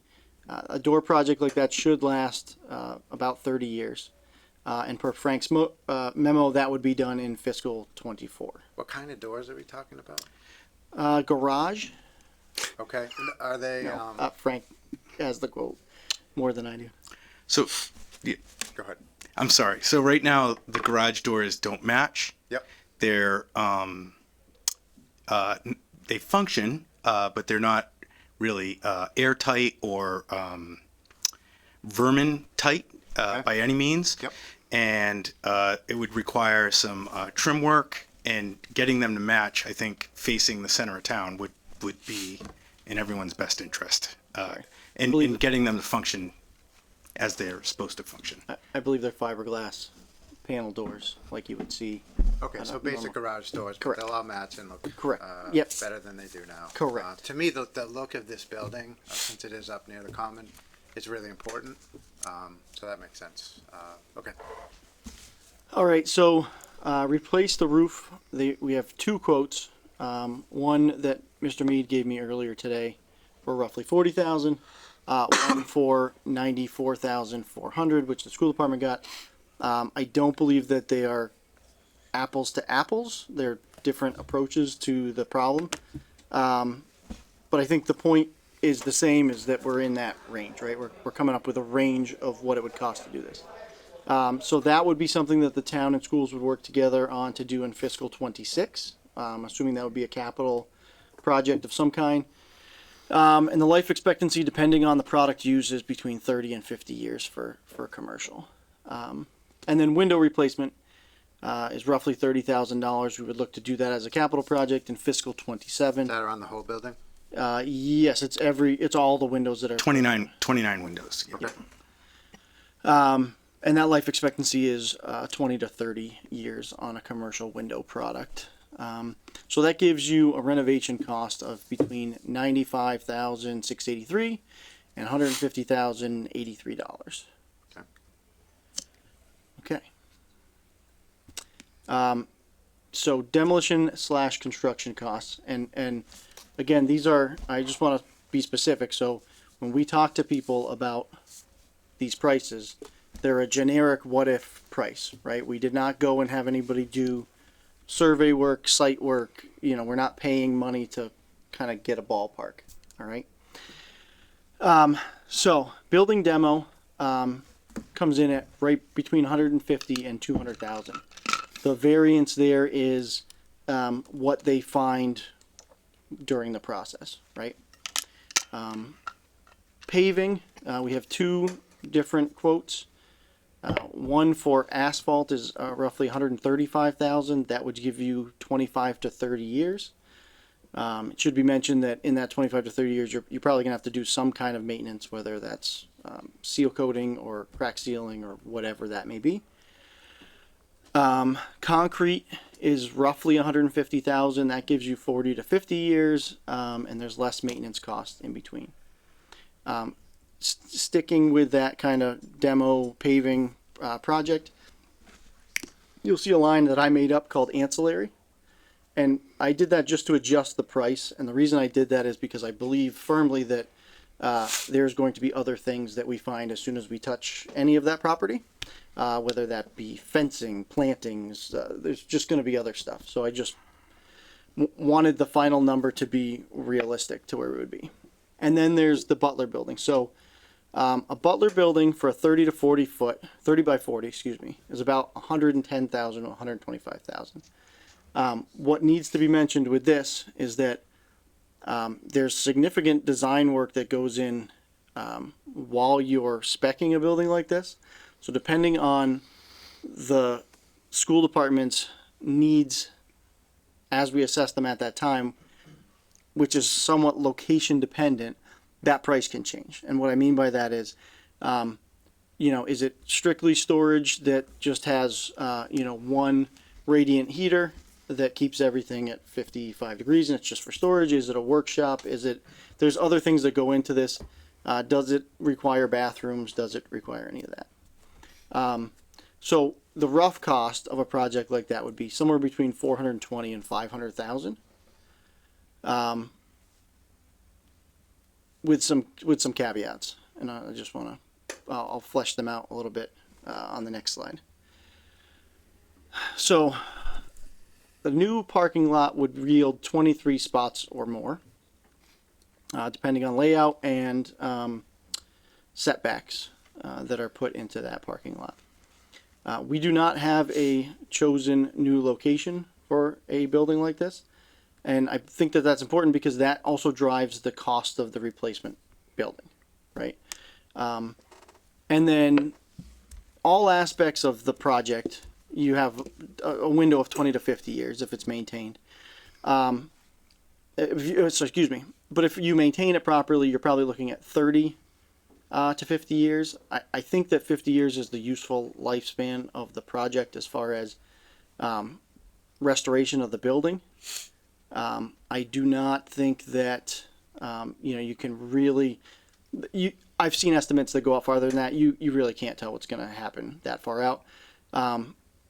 Also, we're the municipal government, so these things just stay in service until they're totally shot. Right? This is not the replacement cycle that you would have on your home where it starts to not work as well and you decide to replace it. We probably just keep using it until the doors don't match and things fall off the building and stuff, because that's what we generally do. And that's pretty much it. As far as what I put together, I tried to give you some ballpark costs as well as some life expectancies to hopefully aid you in your decision of what you want to do next. Okay. Frank, I'm sorry, I didn't want to hijack everything, Frank. No, I appreciate you putting that together. Yeah, I think it's a nice building. I don't think that the school department has spent a lot of time trying to maintain the building with the uncertainty of the future of the building. And that's something that I started in September in this new role. I was with the school department in a different role last year. And we've already started to address the fact that we need to make it look better, including the growth around the building. We've done sort of the first wave of trimming that back and cleaning up behind the building, et cetera. I mean, I could go on and on it, Yeah, but I'll Mr. Chairman. wait for questions. I think it's because it was supposed to be temporary. I think it was just sort of one of those things where the high school was being built and there were a few things allocated, a few locations allocated for another building, which there is one. And that, I think, kind of got used for something else. And then there's like, hey, we got some tractors and stuff. Where can we put them? Let's just put them in that empty building. So it was sort of like a favor, I think, in a sense that the town was trying to do for the school. That's my understanding of it. But in a lot of ways, this kind of comes back for me as to the two choices on the menu. One is, and I don't mean to minimize either choice. One would be provide storage for landscaping equipment or provide a parking lot for people that need parking. And what provides the most value for the town, for the people that live in the town, in part, not just the people that live in the town, but for the people that live in the town. And it's interesting, this journey, and learning about it from folks along the way. And some people have, I think this is a topic of discussion decades ago, or this building, at least a decade ago, too. Some more discussion on that from people that I've just met. Mm-hmm. So the interesting thing, though, is there's discussion about it would be great to have a parking lot for the local businesses because they want a place for their customers to park. And I totally agree with that. I don't think we want to do anything to discourage anybody from frequenting our businesses in our town. But really, the other angle of it is funny because it's for us. You know, if you ever go to Chatham or New York City or Boston, what a relief it is to go to a destination like that for the day with your kid, your wife, whatever, and find parking. It's a huge, huge relief. I mean, especially for someone who commutes to Boston every day and needs parking, desperate for it. That's a whole different story. But it's really nice when people come in to have a place to park. And the reality is that as we look at the growth of this town, we talk about this, I've been to the housing planning discussions and they've come in here. We're going to be adding a lot more people to the town, which means more people are going to be taking those parking spaces. So if it's me, I think that's probably more value for the town than storing landscaping equipment. And I don't mean to minimize either side. I would just say that probably if you asked more people, they'd say, hey, that's a great idea. I would prefer that. And I'm thinking people, they might be Googling something, where can I get a cold beer or where can I get an ice cream? There's probably more people Googling, where can I get antiques? You know, people are coming in from different places. And I think that's a great value to provide for them. Thinking about the parking lot, have we ever looked at a grant? Have we looked at maybe possibility of electronic charging stations for charging stations for electronic vehicles? I wonder if there's a grant from the state. They'd be like, hey, we'll give you a couple $100 grand for that. I don't have an electric vehicle, but that might be helpful. And that might be a really cool thing. So for me, it kind of comes down to that. And that's just a little historical perspective, at least that I've learned along the way. And the last piece is when we had this conversation the last time, wasn't that number like 300,000? How did it get cut in half? So something changed with that, right? For which, the renovation. For the renovation of the I building. think that it appeared that we're gonna do a more extensive repointing that isn't really necessary once they've removed all the Correct. debris. Okay. Exactly. The repointing cost and some of those numbers were, I think my predecessor sought those numbers, coming out of COVID where things were more expensive. Yep. For instance, the garage door company, I took the same estimate, called them up and asked if they could rework it.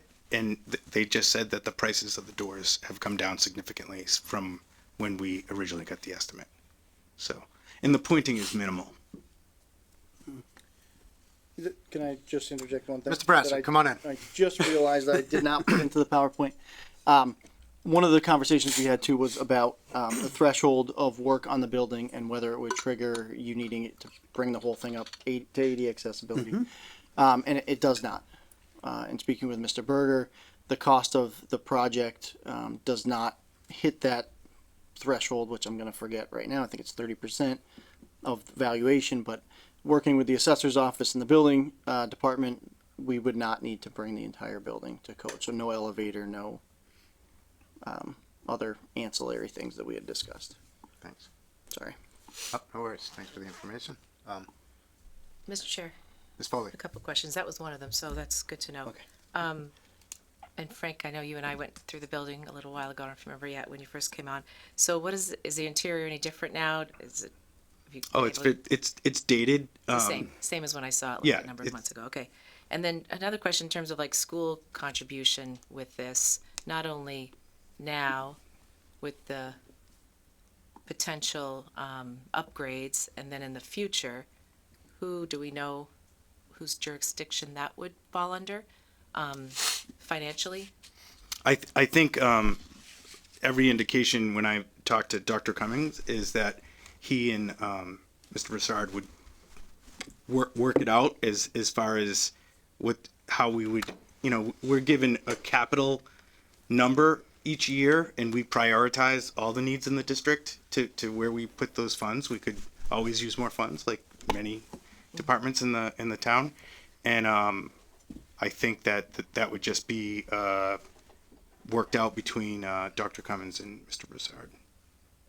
So those projections from like 2024, 2027, those numbers you're thinking, It's all one pot. I So- understand that. So it would be, right, but it's a tale as old as time, as they say.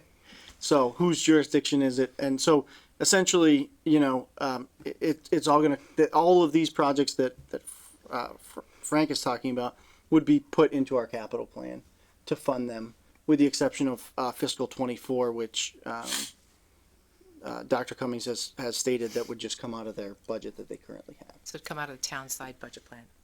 It's the same budget plan. With capital, there's no town side Okay. and no school side. Okay. So I just think that matters to some folks, myself included. And then, how many? Two last questions. How far back does the land go behind where the current makeshift fence kind of is? The land that we own, that is.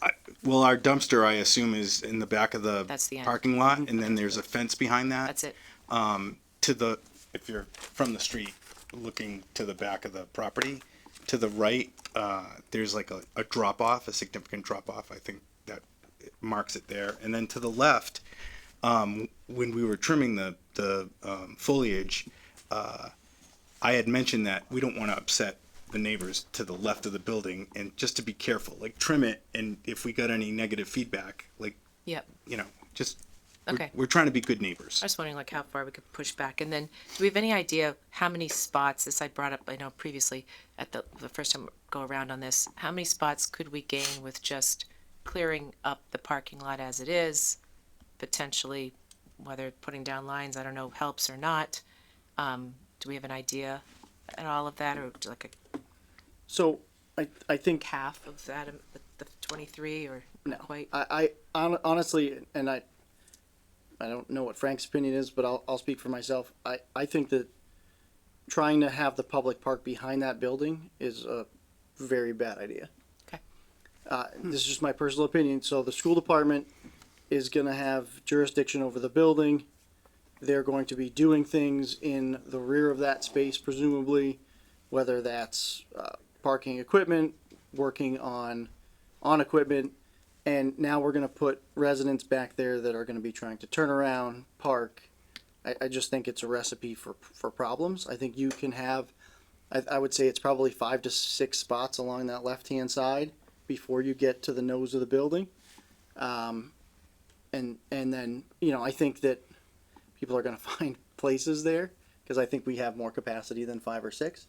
But it would be my recommendation that you do not put more than that as designated public spots, because I think we're gonna run into trouble with that. Okay. Our So less, like, sorry, 0 to, yeah. Yeah, I don't Okay. see that being an appreciable Okay. gain. I will say our maintenance staff now, working with Evan again, I don't like to see things that aren't working like hanging around on any of the school properties. It sounds so like straightforward, but I think it looks really cluttered and not a very conducive to working efficiently. So we had a dump truck in the back that I worked with Evan in the fire department. They used it to practice the jaws of life. They towed it out of there for us. Stuff up, don't they? Yeah, they which is fix that. great. We just got rid of some debris in the back, and now our maintenance staff all parks in the back, knowing that there's been a call for the town to have parking there. And we cleaned up the debris in the front so that those spots are more like wide open and welcoming, I guess. Thanks. Mr. Chair. Mr. Mead? So, I mean, I look at this and I see it's the best of both worlds. We have a building that is currently used by a town agency and has been used for quite a while. And we're gonna make it better, we're gonna make it look better. And I went up there and actually laid out the parking spaces, and I came up with 23 spaces. But if we're not gonna put any in the back, you're gonna end up with about 16. So there'll be 16 spaces. They'll be in the front, because I had talked to Jay about this, and he said something that from 7 to 3, we couldn't park in front of the doors. But that tree is there, that huge oak tree, very nice. You yank that out, and you've got 4 spaces right there, and then you've got 8 going down, parallel parking down the driveway. And you've got 4 on the other side after 3 o'clock. So, I mean, this is a slam dunk. I mean, we're not gonna have to build a building, we're not gonna have to knock down a building, we're not gonna have to create a parking lot, you know. I understand that, you know, Mr. Alamo, you know, can we put in electronic tolling? Charging. Charging. Oh, Charging okay. for electrical vehicles. Oh, They're there pretty you go. popular Okay, right now. I thought you were talking about Which would also potentially drive. know, putting in meters money. and stuff No, like that. I know that's a non-starter. That I already know that. I was gonna say, I didn't think of that, but I'm not gonna I've been vote on that rejected one. for that one. But I really do think that this is just a slam dunk for the town and the school department, where we don't have to build a new building, and we can get parking spaces for the businesses in the area, and designated spaces that you can actually see. Right now, if you pulled in, and I know people park there during the day, but there's no designated space. If you had designated spaces there, people are gonna park there. And, you know, I just think this is the way we should go. Mr. Chair. Thank you. Mr. Prosser? Just one thing. I apologize, Mark. I did not answer the grant question. So from what I've seen, there are grants available for charging stations, but they pretty much limit it to the station itself. You've got to provide all the infrastructure that gets to it, and then everything that goes after it. So we would, if we were going to do a parking lot in that area, and honestly, it may be worth us having a conversation about at some point anyways, because we don't have any besides at the library up in that area. It would be, we could get a grant to add them on, but it probably isn't going to help us drop that other number. There's also grants available for these kinds of things, though. I've skimmed For what? for parking lots. There's some possibility there. I'm not saying it's definite. Okay. I'm just saying I have seen a few things. Yeah, so municipal parking, I haven't seen, but I welcome you to show that to me. But one other just thought that I had. No, it's gone. Doesn't matter. I did have a thought because I disagreed with Ray. I don't think that at any point in my opinion, that you should touch that tree. That giant oak tree. No, I said that the tree was there. I also said it's a beautiful tree. I know, and then you said you could put 4 spots there. You could put 4 spots there. Right. So Maybe you could put 3 spots So there and leave the tree. So being from where I'm from, I'm very sensitive to trees that are Your gone on Main yard Street. is littered with trees. That I've cut down. Yes, I'm not talking about those trees. I'm talking about Main Street that got cleaned out by a tornado. And you honestly, those huge trees, you don't see them until they're not there, and you don't realize how indicative or how quintessential that makes that approach to the common feel with that tree there, and you won't until you get rid of it, and then you'll never get it back. You're down to 15 spaces Okay. because you don't want to take the tree down. I'm fine with that. I'll die on that hill all day. Trust me, we've seen enough trees go. Hang on just one second. So that's all I got. I've heard from Say- everybody else. Save the trees. Would you like to go? I would. Thank you. Mr. Jefferson, go. I am in the camp that I think Ray mentioned. I think delineating spaces up there would go a long way to, maximizing the space that we have there because it is limited. I think Mr. Mead might be a little ambitious with the amount of spaces he's assigned up there, but I welcome. Got money? I welcome you to disprove me. But I think at the same time, the financial comparisons are unfair to go by at this point because we have not fully discussed what the school intends for if we were to build a new building, what we're looking at, as Mr. Broussard mentioned, for HVAC, electric, restroom facilities, things like that. We've yet to identify a location or any of the costs that are going to go along with like that site work, access ways, any of that. I think if we're going to go down that route, and maybe that's what you're looking for an answer for tonight, there's more digging to be done if we're going to consider the new building versus what seemed like pretty dialed in costs for repair and refurbishment on the existing. Thank you. Thank you. Is the board okay with some public Yep. comments? Come on up, sir.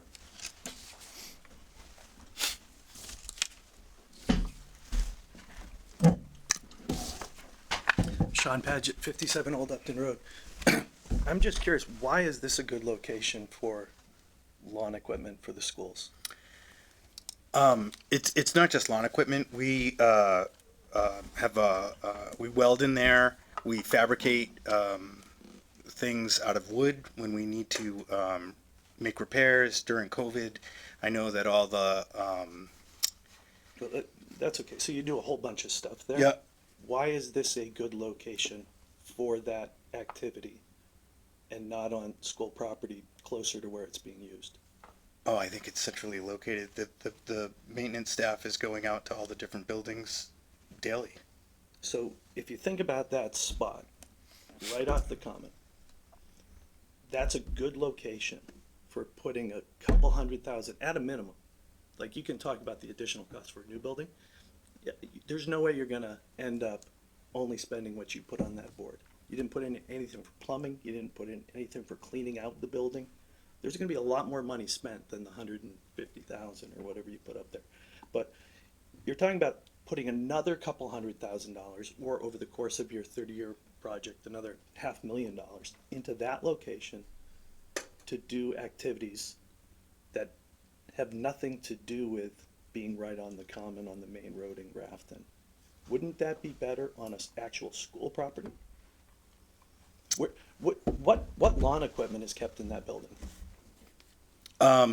We have John Deere that we keep there, that we put on a flatbed to travel to the different schools. Some schools have their own tractors. Which schools do have their own tractors? Milbury Street has a tractor, but we usually go, the lot is pretty significant, so we usually bring the John Deere So where's what, have you done a study as to where the John Deere is used? I just started in September. I haven't done a study. So with there's no data around where any of the equipment that's in that, or any of the activity that's in that building, there's no data around where that actually gets brought to and brought from? It's basically our staging area for all of our activity and projects. So I'm going to stop this discussion. Sean, if you've got comments for the board, Oh, sorry, I should we're go through. we're more than willing to hear them. So my But we can't be no, that's fair. having you discuss. I just assumed he had the data, but he hasn't gotten the data. But my point is this, you've got a fairly unique piece of property that's steps from the common. You've got a set of activities going on in there that can be done in any industrial building, anywhere in town, on any school property. It's not on school property. You're gonna spend another couple $100,000 immediately, and then a lot more money over time to continue doing an activity that really doesn't belong at that location. And it just doesn't seem to make any sense to me. I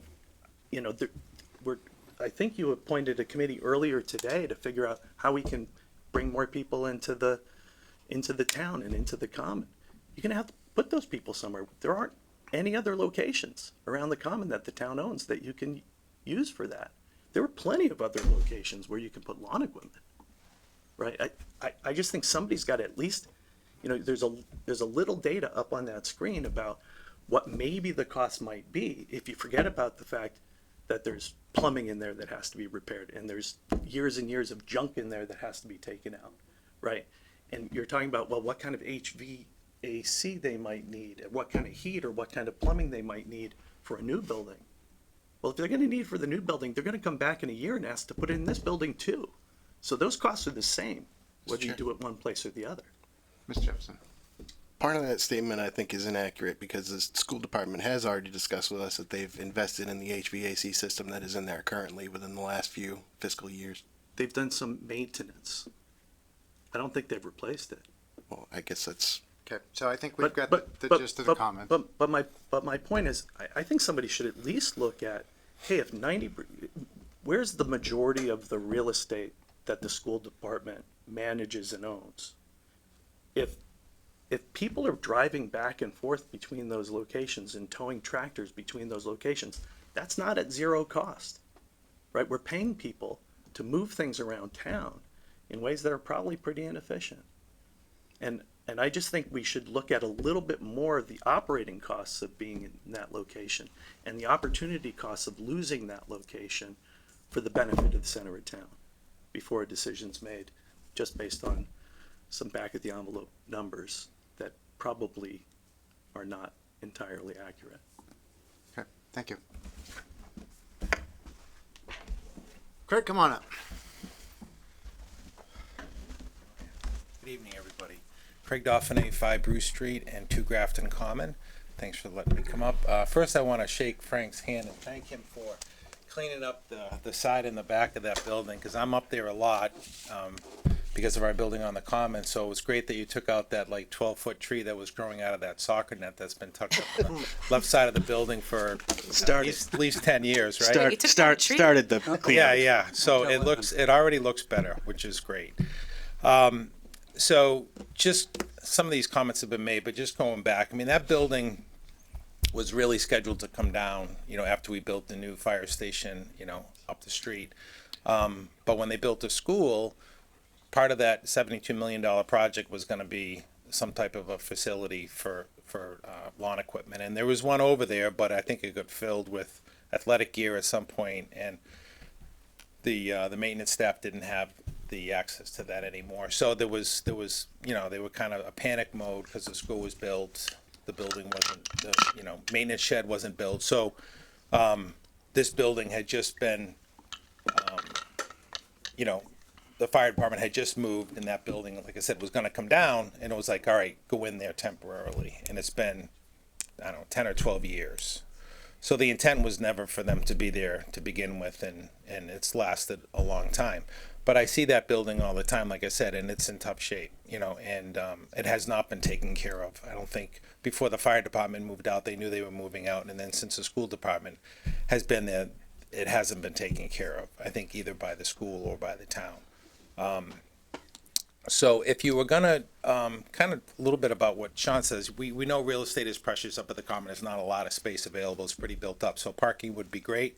But if you are considering keeping it for town use, the building, I think you need to me, the right way to do it is to, and I don't know what Frank went through, but you need to have a professional come in and evaluate the building. Do an inspection of the building, a professional, and have him come up with a scope of work, you know, other than the doors and the windows and the roof. There may be some other things, and we should find out all of it. We should find out what, if we're going to invest some money into it, and 150 grand is not a lot of money in the grand scheme of things, but if we want to keep that building in service, whether it's for the school or if it's for another town department, I think we need to find out what we have, you know, there before we go and sink 150K into it, and then find out that we need to spend another 150K. So let's find out what the building really needs. Have somebody come in, do an evaluation, and if you hire an architect, he can come up with some type of a scope of work, and he can put current construction costs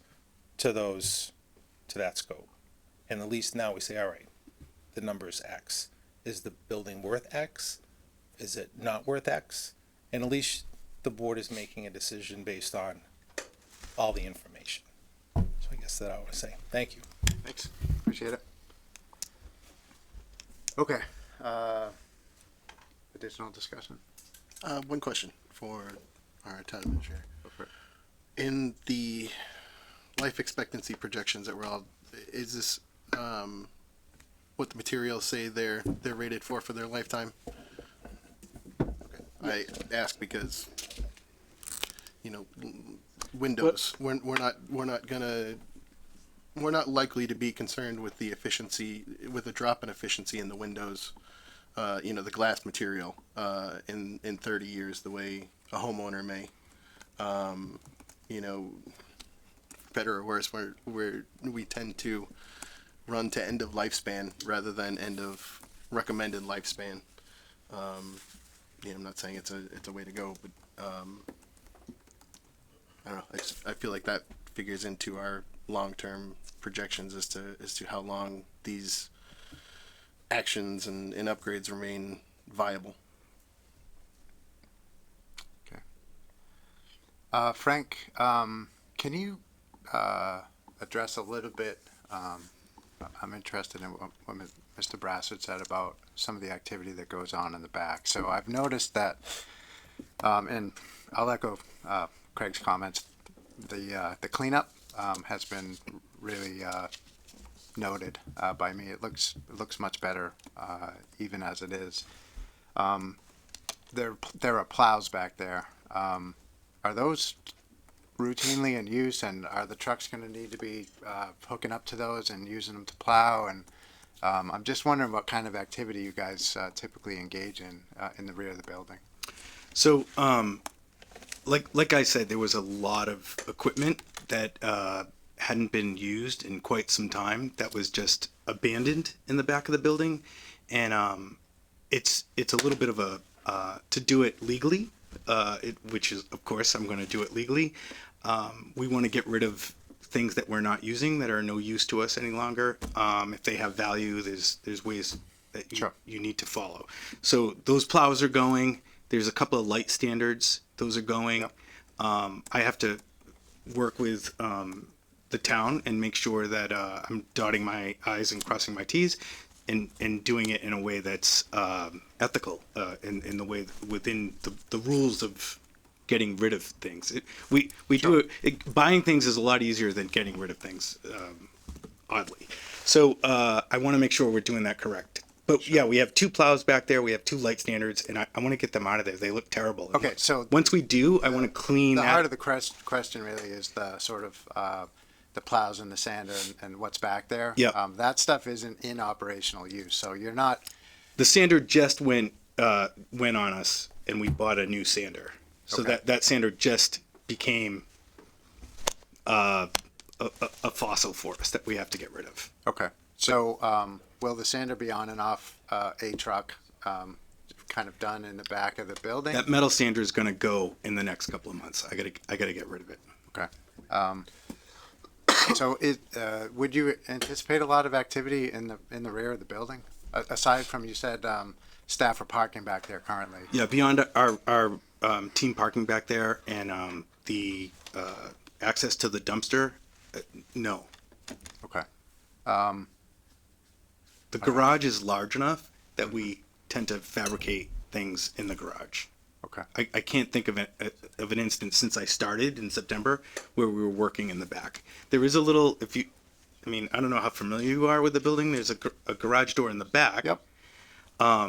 And again, facing the back of the property to the right, there's some, we have some sign, like some poles for signs and stuff that are a little too big to be inside. Sure. That needs to be tidied up as well, but it's hard to organize and tidy when all that no longer functioning equipment is in the way. So once we get that out of there, we'll clean that whole thing up. Okay. All right. And I guess I was wondering if you had anything to say about if we were to explore the option of, Dr. Cummings came down and said we could potentially park residents in front of two of the bay doors in the front and leave one open permanently for, trucks to come in and out. Is that going to be any concern of yours in terms of operations? So we do have the trailer that we keep in the garage, and we do park all three trucks that we use in the garage. I think ideally for us, but we would be open to certainly discussing between 6:30 a.m. and 3 o'clock if those were open, so our guys could come and go. But I understand that there's other competing needs that we would want to work within what we can, accommodate. Sure. Okay. So that tree is beautiful. It is. But it's certainly in the way. It's in the way of a lot of things there. So, I'm in the get rid of the tree camp since we're weighing in. I don't find that particular tree to be beautiful, but whatever. That's a side conversation, I think. But it is kind of part of, I guess, the way that I think about that building is, as much as the tree is sort of a somewhat iconic part of the common area, that building is too. It may not be one or two Grafton Common, but that building is very much part of the common, part of the look and feel of it. It is very much in character with the surrounding buildings. I actually like to see Grafton embrace the building and actually take some care of it and make it look nice and actually beautify it so that it makes it for a nicer entry into the common. It's kind of behind this tree. We've got, we have the chain link fence on the side. We've had all this equipment. It's just kind of become like a little neglected piece of property. And I don't think it needs to be that. I think if you put in some nice, even like red doors, you could put in a sign indicating that's like it was the old fire station. You could put some hydrants in for dogs to use, because there's a lot of people that walk their dogs in that area, to kind of celebrate the building as what it is. It's actually a piece of Grafton history. It's been there for decades and decades, and I see that as much as something that should be considered for preservation and celebration, and kind of as any trees up there. That's just my opinion, but I would like to see some investment in that building. But I'm very sensitive to the business owner's requirement and ask to have some additional parking up there. So I don't know what the mix is, but I would like to consider something along the lines of putting as much possible parking as we can get in there, maybe designating, to kind of address Mr. Brassard's concerns about activity in the back, maybe a row for employee parking back there and any kind of activities that you guys might have in the back, but then, you know, the rest of the spots back there, and probably not a whole lot, but would be kind of open to the public. I'd love to see the chain link fence replaced by something that actually looks nice, because it's just, there's only so much that you can do with a rusty chain link fence. And, you know, I think if you made some improvements, it would really be an attractive building, because it's not bad looking. It's just been sort of forgotten over the years.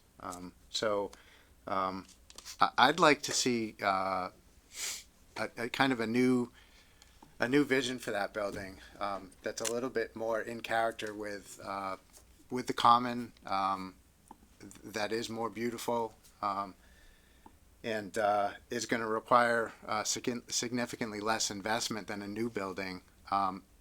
Is that where I would, you know, if I had a clean slate for that property, is that where I would put, you know, the maintenance equipment for the schools? Absolutely not. I wouldn't. But I'm not sure I would put parking there either, to be honest with you. We do have a lot of parking around the common. I know people don't like walking, but we just put a ton of parking in at the library.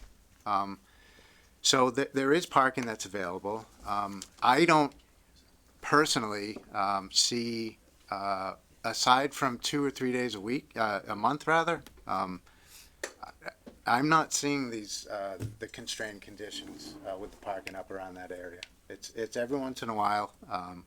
So I'd like to see us make some investments there. And as far as like who pays for it, this is all capital investment. So there's no town side, school side. It's all comes out of the capital plan. So no matter who's sort of the custodian of the building, if a roof needs to go in, it goes into the same capital plan as every other capital project. And there's no specific department budget that comes out of. That's just not how things work these days. The whole commentary about like the town side doing the schools a favor, that drives me a little crazy.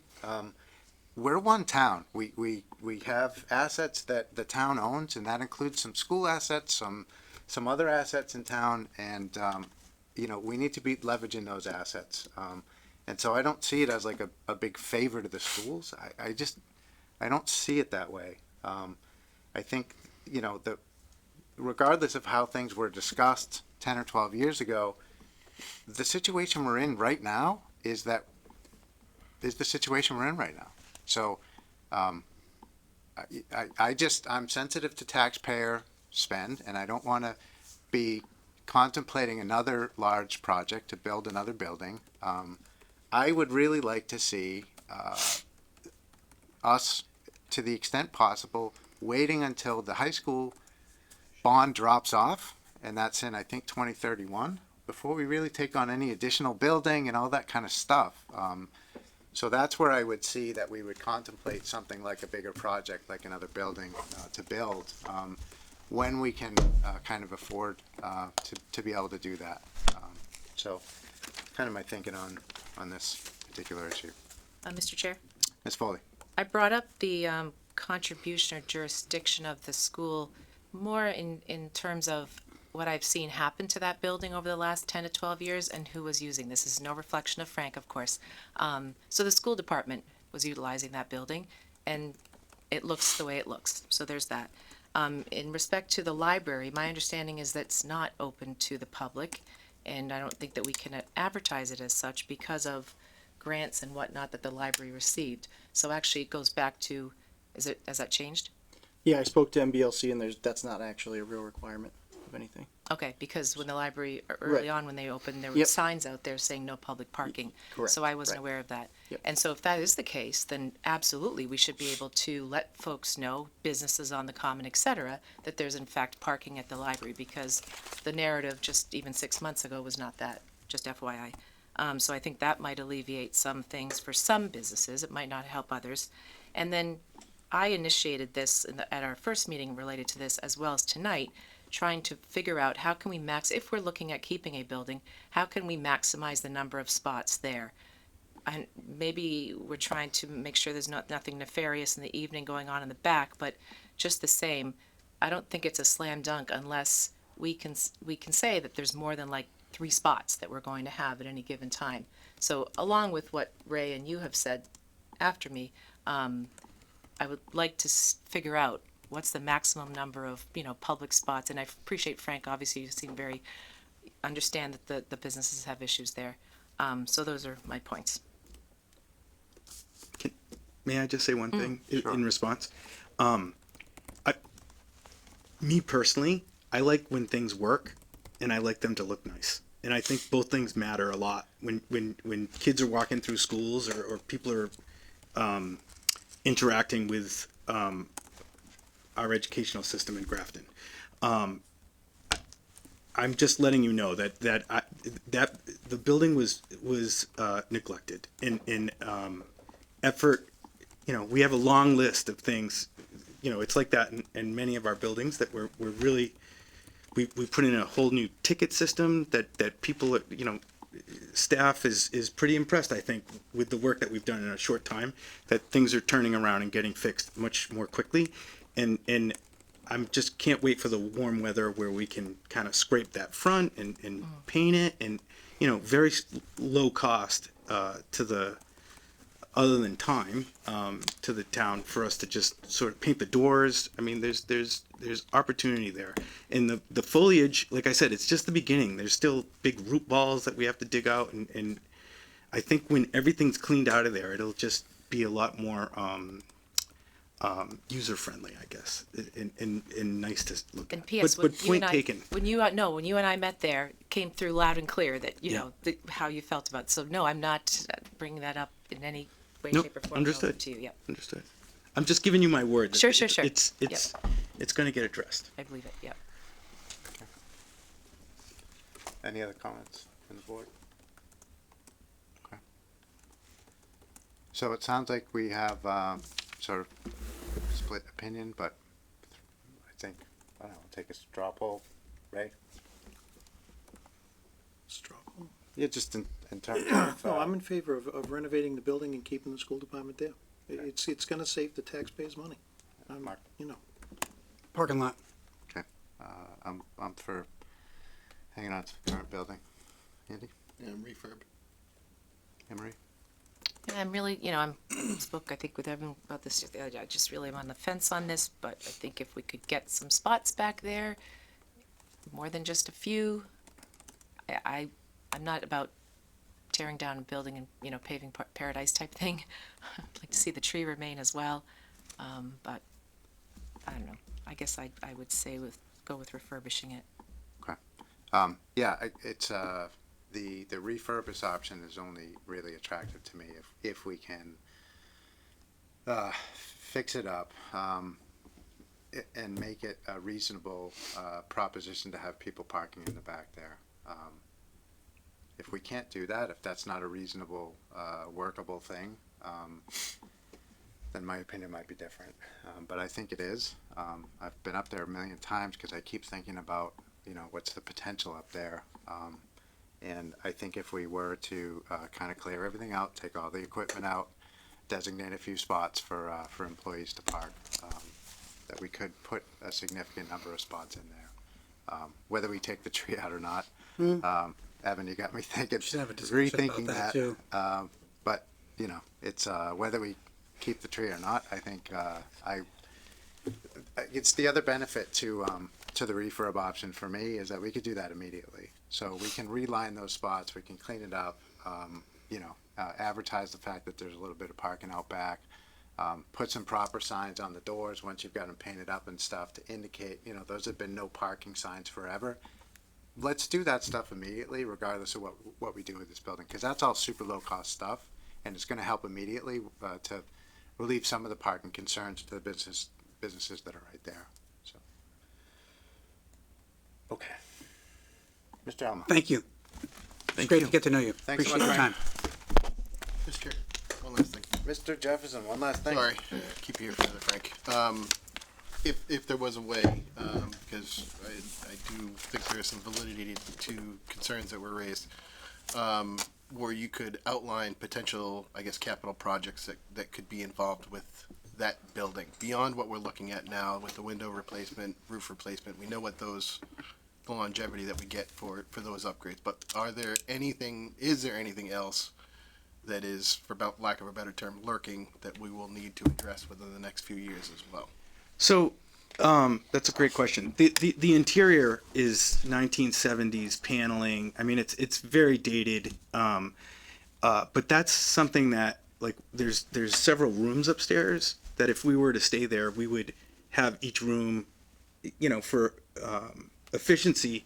When we buy materials, oftentimes electrical materials, door mechanism materials, like, we would designate different rooms, paint materials. The amount of paint that was left in places around the district that outdoors, outdoor shed type places that we've had to dispose of since I started is heartbreaking to me, because it's of no use any longer. So we would want like a paint room, a door mech section in there, and all that cleanup. I mean, there's still beds left in there from when the fire department was there. That would all fall on us.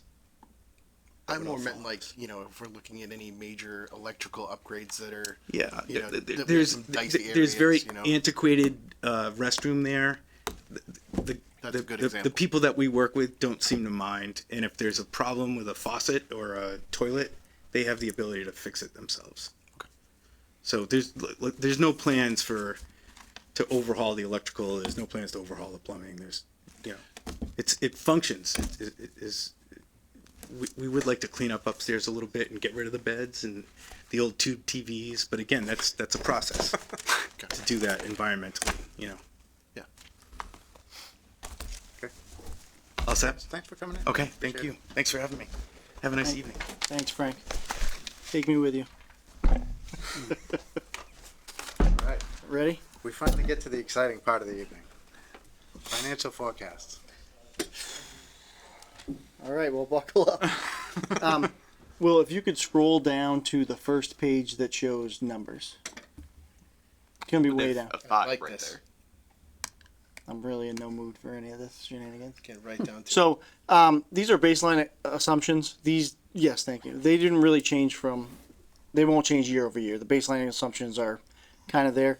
I leave them in the PowerPoint so that when we put this up on the website, residents who aren't familiar with what a forecast looks like. I'm going to just ask one question. Sure. About your assumptions. Okay. And that is new growth. So your commentary in the assumptions is new growth estimated from the department, I think was 300,000, something like that. Our budget assumption's 800,000. So can you just reconcile that a little bit? Yep. That's just so one of the things that happens with projections like this is that those are numbers that we're working with our financial consultant to help us reconcile, and they just have a different view of how we should be calculating growth and where that money should go.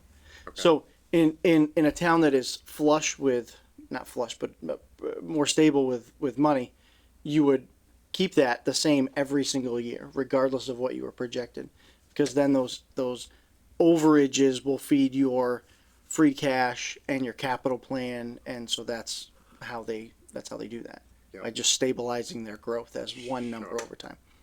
We don't have that luxury, so we follow along with what we think the market trend is doing. But point taken, and I will fix that. Okay. All right. So, just to piggyback on that, then I'm a little bit concerned about the level that we're at in terms of what we would budget for.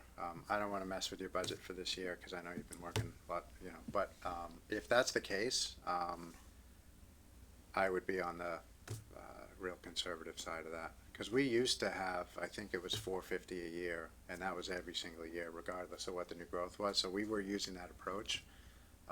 If we're going to go to more of a moving assumption for new growth, I'd prefer that to be fairly conservative.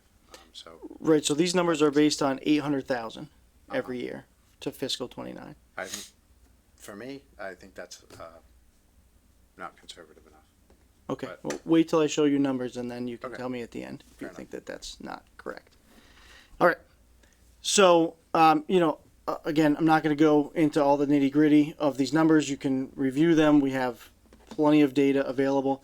But the reason I want to talk about these assumptions are that we are looking at growth over fiscal 25, 26, 27, 28, and 29. And you see that the revenue change, ends up at 2.6 when we're at 4.0 right now. And that is a very likely scenario given what we've seen in state aid and how far state aid goes in your chapter 70 and all your other revenue inputs. They remain fairly stable, or they remain at 2% or 2.1%. And then over time, those diminish quite a bit, and they're more reliant on your local income as opposed to what we're going to see for outside. So that's partly the shrinkage that you see there. Will, can you go to the next slide? So one caveat to this. So these are the projections that we're basing this current fiscal 25 budget on. The fiscal 24 numbers are static. Fiscal 25 shows us at 265,700 at a 3.7% growth. And what we're going to talk about later is that we haven't hit 3.7% growth. And we're unlikely to hit 3.7% because of the way that Grafton is structured between the town side and the school side. 3.7% doesn't really cover what we need to see for growth in any given year. And so having said that, that's why you start to see the deficit creep back in, right? And so this is the financial cliff that we've been talking about for 5 years. And so the board, when I was hired, had told me that, we had to at least get to fiscal 25 or beyond, right? With the override that we had. And so we were able to do that, not painlessly, but also I wanted to show you this slide because it illustrates that without some kind of corrective action, we can't maintain the services that we currently have. Okay. Okay. This is more kind of the same, to be honest with you. I'm more keep going. So as we go through this, and again, those are little tiny numbers. We're going to talk about it through the budget process as well, kind of rolling the two together. But where are the variables that are always going to be problematic for us to project in those type of growth numbers? Is our new growth sustainable at 800,000, or does that need to be 500,000, or does that have to be 600,000, or does it need to be 450, whatever that number is? Unrestricted government aid is a number that is fairly political and gets bandied around with each different administration. However, we are usually conservative. We budgeted in this particular year 2.7. Governor Healy said at the MMA conference that we could expect 3. Doesn't change us significantly as far as what we're doing. Borrowing. Do we have any potential borrowing on the horizon? We do, because we've got George Hill Road. We've got a ladder truck that is looming out there. So there is going to be some borrowing that we're going to need. And then staffing, right? Grafton is growing, and we've done pretty well with the staff that we have, but that only is going to go so far. So public safety, we've been trying to push the police numbers up, and it's, again, and we had gone through this whole presentation, it's not based on crime statistics, although we do have crime here in Grafton, but the number of calls that our officers respond to, be they medical, wellness check, just the sheer volume really drives the number of officers that we need to have available at any given time that can be on the street. So that the commentary that if we have multiple incidents happening simultaneously was the one that really kind of hit home for me, right? If you've got a couple accidents in town, or if you've got a domestic and an accident or whatever, where we were, 5 years ago, we wouldn't be able to cover those things, and you'd really be scrambling. Right, and that's a great point, Matt. So, and we've been able to cover those gaps much more effectively. It is interesting, as someone that listens to the scanner pretty much all day, how many times nothing happens for 3 hours and then 3 things happen at the same exact time. It's fascinating why that happens. Municipal side staffing, you'll see we have some adjustments to make in this budget, fairly minor ones, but you know, I don't have any major changes on the horizon beyond those changes we have this year. And the schools, right? So I think that the school department has done a good job of staffing the schools adequately, and I think that's what attracts people to Grafton. A lot of it is the student to teacher ratios and things like that. And so, you know, we need to figure out how to maintain that, but also how does that impact the long term that we have here. Okay, so let's skip what's next and go right to the budget, because one other thing while Will's pulling that up, we are going to start doing, I spoke to Amber about this earlier, we're going to start doing the projections we need to really put up in July, and then the you know, budget comes after. Doing them simultaneously is a little wonky. So here we go. Budget. Here's the thank you page to everybody. There's nobody here, but thank you to the select board, school committee, finance committee, all the department heads that did put in the work. And of course, Mary Lauria, our finance director, Jay Cummings, our superintendent, Kathleen Longarini, she is our new director of finance for the schools, Will Blake, Cindy Ide, and Amber Defender. So real quick, before we move on, we do have the budget book live on the website with our budget message and all of the other information that people might be looking for. We do continue to populate more and more of that as we go through the budget process, but the basic framework is there, as well as all of the financial data that we're going to talk about tonight. And as always, you can go to our Financial Transparency Center and see everything back to 2015. Okay, so what are our budget priorities? We obviously going into this is to maintain the override capacity. We know that we're at the end of that capacity, but the year leading up to this is to maintain the capacity, and now we have to get through the last year with that capacity that we have left.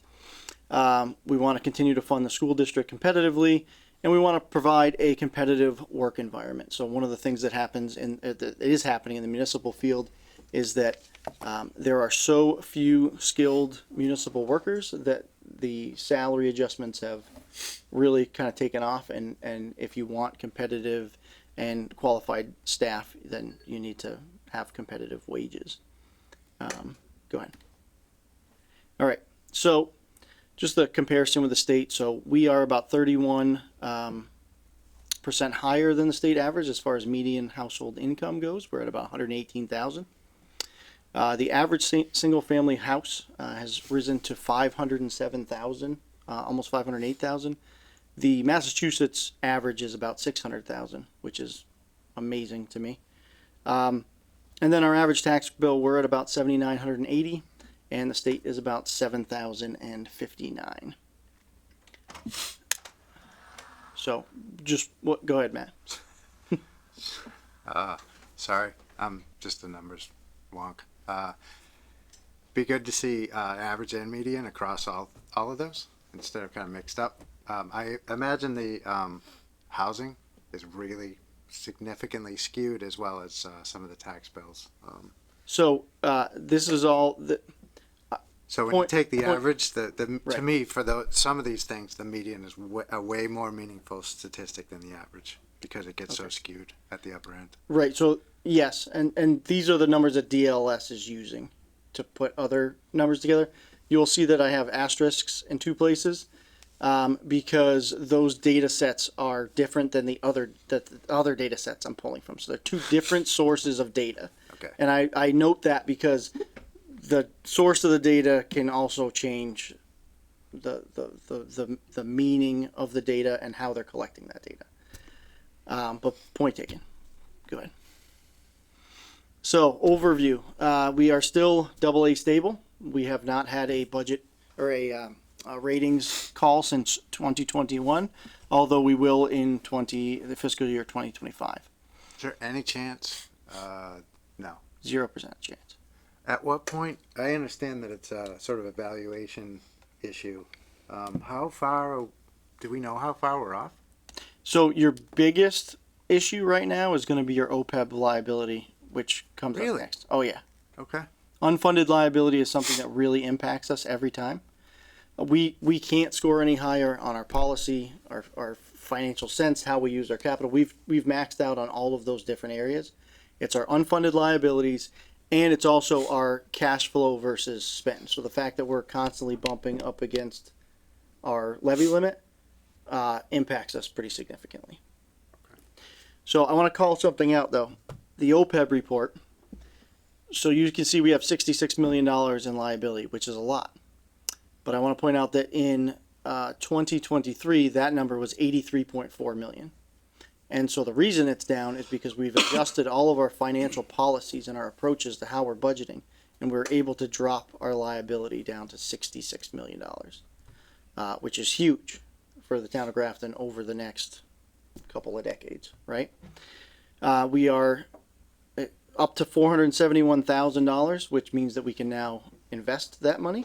And we're up from 0.3% in 23 to 0.7%. So way far off, but we're making some progress, and I'm very proud of what the work we were able to do in that regard. As a percentage, you've more than doubled it. That's right. How about that? That's right. That's right. So stabilization is about 4.3, almost $4.4 million.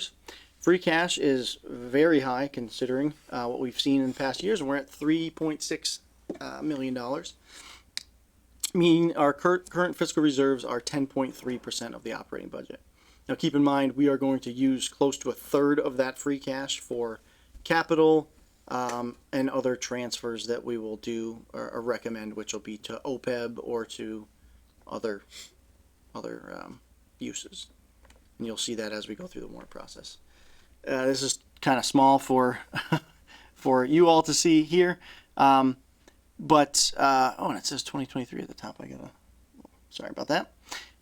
This is just a breakdown of where our economic development was. So in 2024, you can see it continues to be driven by residential development and personal property. So hopefully with a couple of projects we have on the horizon, we'll get a couple of bumps there, but I don't know that, or I don't believe that they'll be significant to kind of change that 90-10 split in any meaningful You're never way. gonna. Doesn't matter what we build, you're never gonna change that. Right. All right.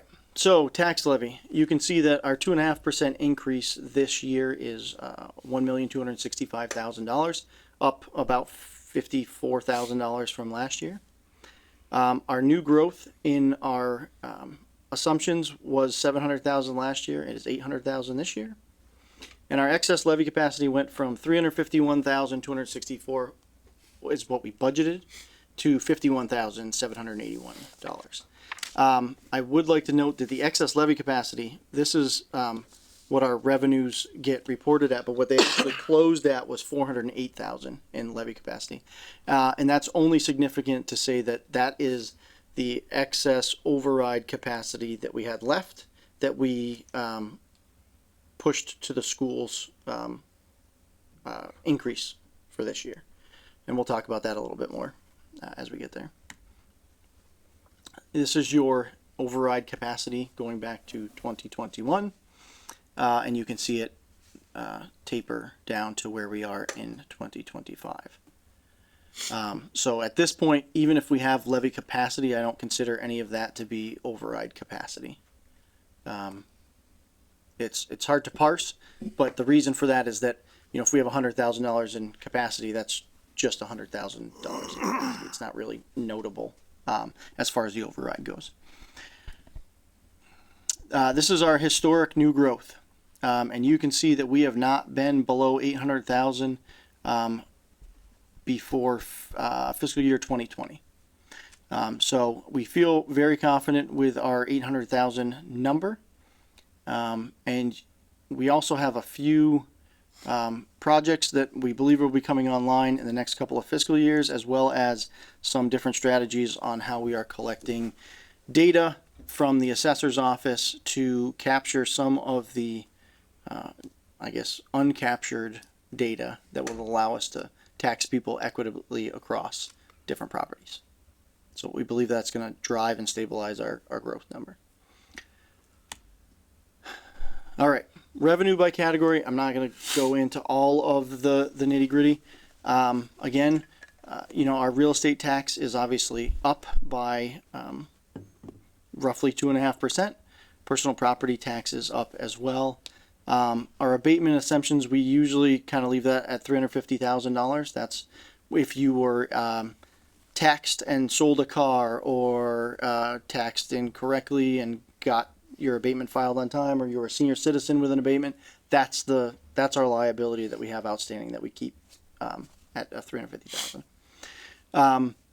Transfer from enterprise is going to be what we're going to pull out of, say, the sewer department, as far as for indirect costs, which is OPEB, health insurance, billing, all the rest of the things that we do. Loss of taxes, that is Chapter 73. We adopt that at town meeting every 2 years, I believe.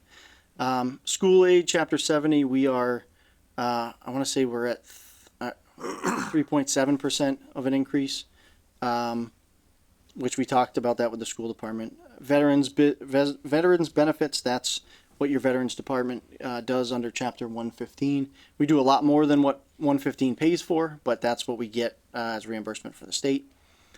And then that's kind of the gist of the kind of the high level stuff. The state-owned land is just things that the state owns in here, and unrestricted governmental allowable funds. That's just other sources of aid that we've kind of compiled into one line. Is the abatements, is that the overlay? Yes, essentially. Yep. Okay. Yep. Do you know what's in that account at the moment? I don't have a top of mind, but I can grab that. Okay. We did back down the funding for 2 fiscal years because we had built up a surplus that we didn't see a need for. But I don't have the number top of mind is a short story, but I can grab that. Yep. Okay. The other revenue, and again, a lot of this is small, the things that I will point out. Obviously, motor vehicle excise tax. The state did announce that they're going to be giving us a local option for excise tax, a little differently than they've been doing it. When we kind of went by, I think they said maybe a 5% adder. It's revenue, but it's not game changing revenue for the town of Grafton. Meals tax, we generally leave kind of alone because that fluctuates a little bit and we don't have an influx of new restaurants producing that. You'll see cannabis excise is down to $800. I pegged it at $12,000 last year and we got $1,200. So that was a little egg on my face on that one, but I really didn't see that coming. So then you've got penalties. The pilot, that is the Tufts pilot, $74,931. And then it's just other fees, rentals, departmental revenue, licenses and permits, and all the rest of it. So, yeah, go ahead. I see that it says interdepartmental transfers twice. I gotta edit that. So our total revenue, $77,681,352, and you can see our total expenses are $77,629,571. So this is a chart that's going to tell you our growth from previous year. You will see general government at 6.72. One caveat that I would like to say is to keep in mind that general government also houses our health insurance and our pension liability. And those are fixed costs that generally drive that number to be artificially high. We're not making a 6% change in staffing or anything like that. Public safety is at 10.36% growth. That has to do with adding the 25th officer, which we'll talk about further as we go through this process, as well as some growth in the fire department. BVT, you will see that's $150,000 placeholder at 9.6%. We don't know what that number is going to be, and It's mostly driven by enrollment, right? Right, Yeah. right. So I I don't want to give people any less confidence, but it's kind of a shot in the dark by looking at what's happened in prior years and trying to predict, which is hard for us to do. Public Works is at 5.35%. Health and Human Services is at 6.58. 6.58 is driven by the addition of a part-time person in the Board of Health, as well as our contractual obligation with Worcester. 1 point just about say Health and Human Services. It's not a big change, but their percentage looks outlandish just because they're small budget. Culture and Recreation, that includes the library. You'll see that is a 4.78% increase. Debt service is actually down 1.72%. And the entire growth for the town is projected at 4.39%. That's our total budget. Go ahead, Will. Great, so here's some highlights, changes to expenses. We have currently, we're carrying a 9% increase for the retirement system at $255,000. That seems like a high number, but our number last year was 9.3% was what our actual change was. Town insurance cost increase, we're carrying a 0% currently, and that is driven primarily by us moving coverage around a little bit and changing our deductibles and doing some other things that are more consistent with modern insurance practices. We are carrying a 5% increase in health insurance. That is $283,000. And then Blackstone Valley Tech, I just talked about this at $150K. Now I want to point out that the 255, 283, and 150,000, the town is carrying with only 40% of the growth that we were expected to see. So that eats up like 65% of any money we have to work with to maintain the services that we have left, which makes it very tight. We have a 2% COLA built in. We don't have any unions currently that have more than a 2% in this fiscal year. And then energy, there's minor changes, but mostly we're stable. I left that in there because last year we had a huge spike in energy costs, but now we seem to have stabilized a little bit. Go ahead, Will. All right, so high level changes. Human resources, we've created the director of payroll and benefits, and we moved HR out into Will's position. So just, watch what you say to Will. IT and technology, we've spent a lot of time on this. And so when you look at the budget in detail, you're going to see a disproportionate increase to the IT line. Most of that is consolidating expenses throughout the budget, but also capturing expenses more accurately. So one of the things we've talked about over the last couple fiscal years is that there are expenses that the town has that were never categorized properly and don't really have a home, that we were then paying on transfers at the back end of the budget. That is not a good financial practice. That's something that we had talked about wanting to clean up. And we've been able to do that, especially in the IT realm. So, I don't know, we're pretty proud of that. That was a lot of work. We're doing a lot of different things, and consolidating that was really a chore. In the conservation department, we have created an assistant conservation agent. We've already had an admin assistant. And the way that we did that is we consolidated the field inspector role, which we were not able to fill. And we really need to have somebody that can do that work. Well, next slide. Public safety. This plan currently supports the 25 officers that we were trying to get to. And I had to shift the cruisers out of the operational budget and into the capital plan, which is not my preference. But in order to make the budget balanced, it's what we had to do. The fire department, we'll let Chief Matthews speak to that over the coming months. Inspector of buildings. So we have a part-time employee in there currently. So that gives us 2 full-time inspectors and 1 part-time inspector. The part-time inspector is a former retired staff that we would like to keep on to train the new staff, as well as help us pick up some of the slack on just the sheer number of inspections that we are seeing in the field. That is also partially driven by the customer service conversation that we've been having pretty consistently. Schools, obviously, Dr. Cummings will talk to that.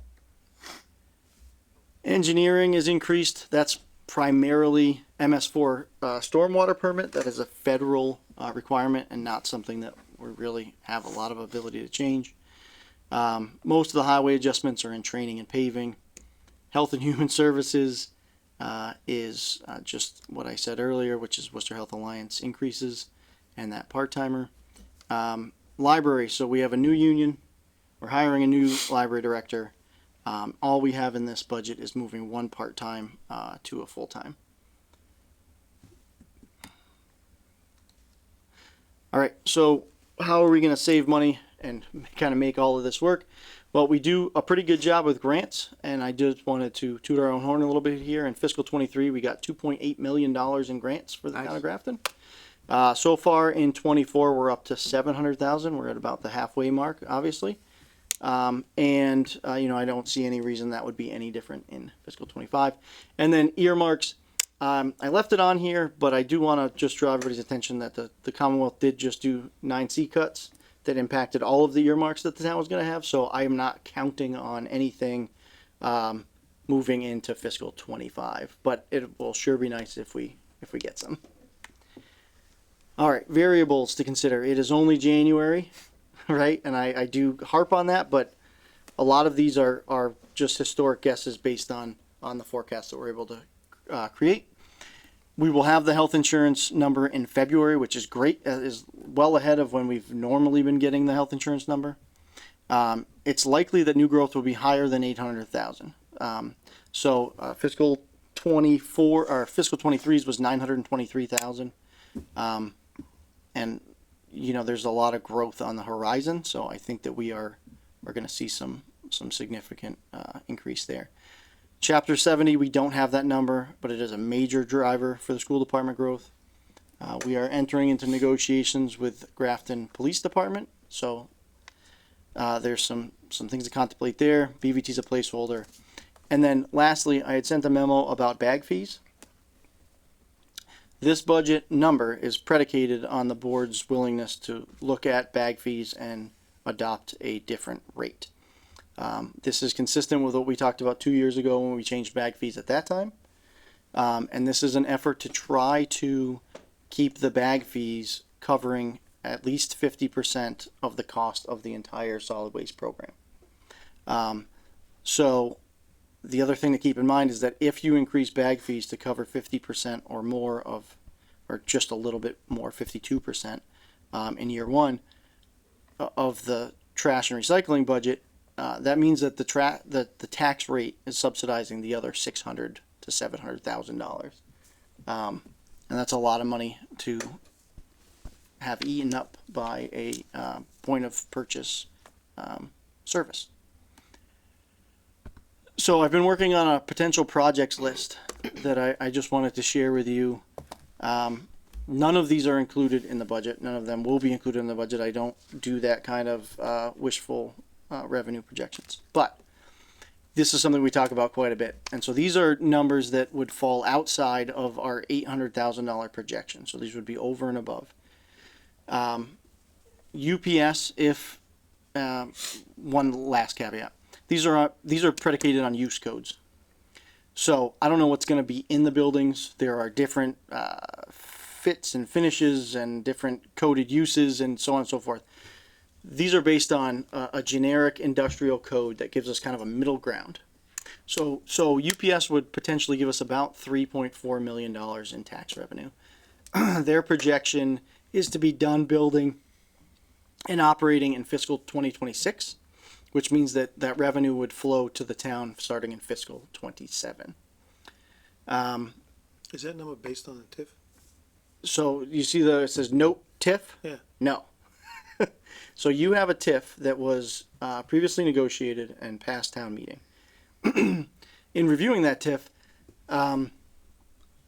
there's a lot of language in there that's specific to 2019. 100% abatement of taxes in year one, which is based upon no building being done. It's just land value. Obviously, we're well past 2019, and we're well past kind of the idea that that's going to be just vacant land. So if you were to modify the existing TIF, starting in year 2, that number is 50% of, that would drop by 50%, excuse me. Cause it's 50% for the first 5 years, I think, and then Yep. 20% for the next 10. I'd have to go back and double check it, but it's a substantial, TIF. And so that'll come into play as we start to meet with UPS, and they'll have to come before the board and talk about the TIF and whether or not it's viable in its current form.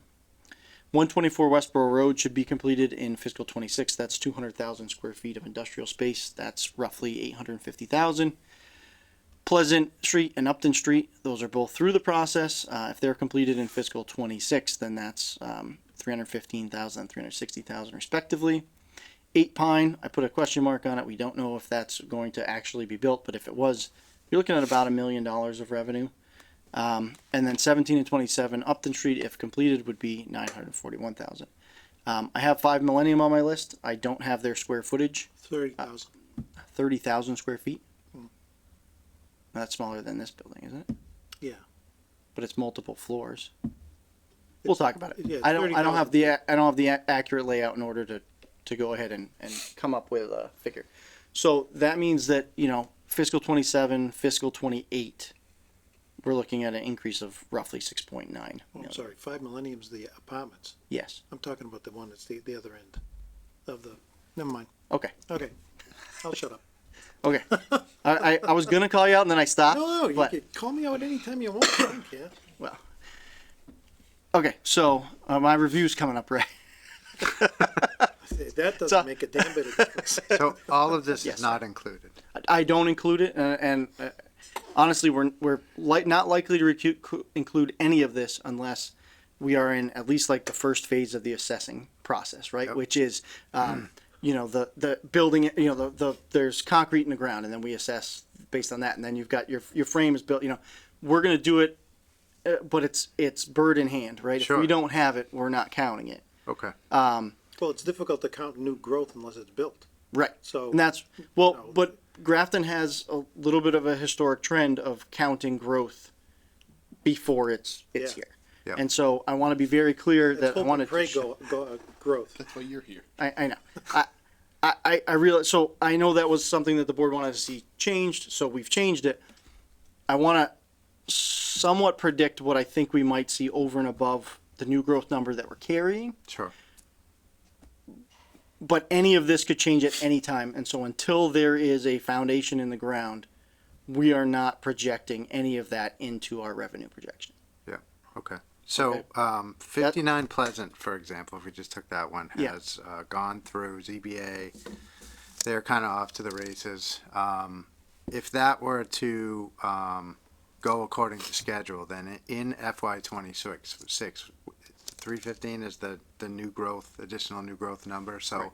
we had a reasonable expectation next year that we, you know, had the foundation in, and if everything, you know, sort of everything was green lighted, then potentially, like any of those for FY 26, if they hit, could, or some combination could give us enough to get us another year potentially.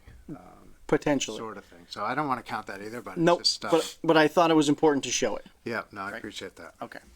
And we're gonna, Fiona and I have been working on building this list out of things that we think are outside of growth, but also are important to note. Go ahead. Capital improvement plan. Will's gonna move over. I know it's late, so we're gonna kind of jump right in.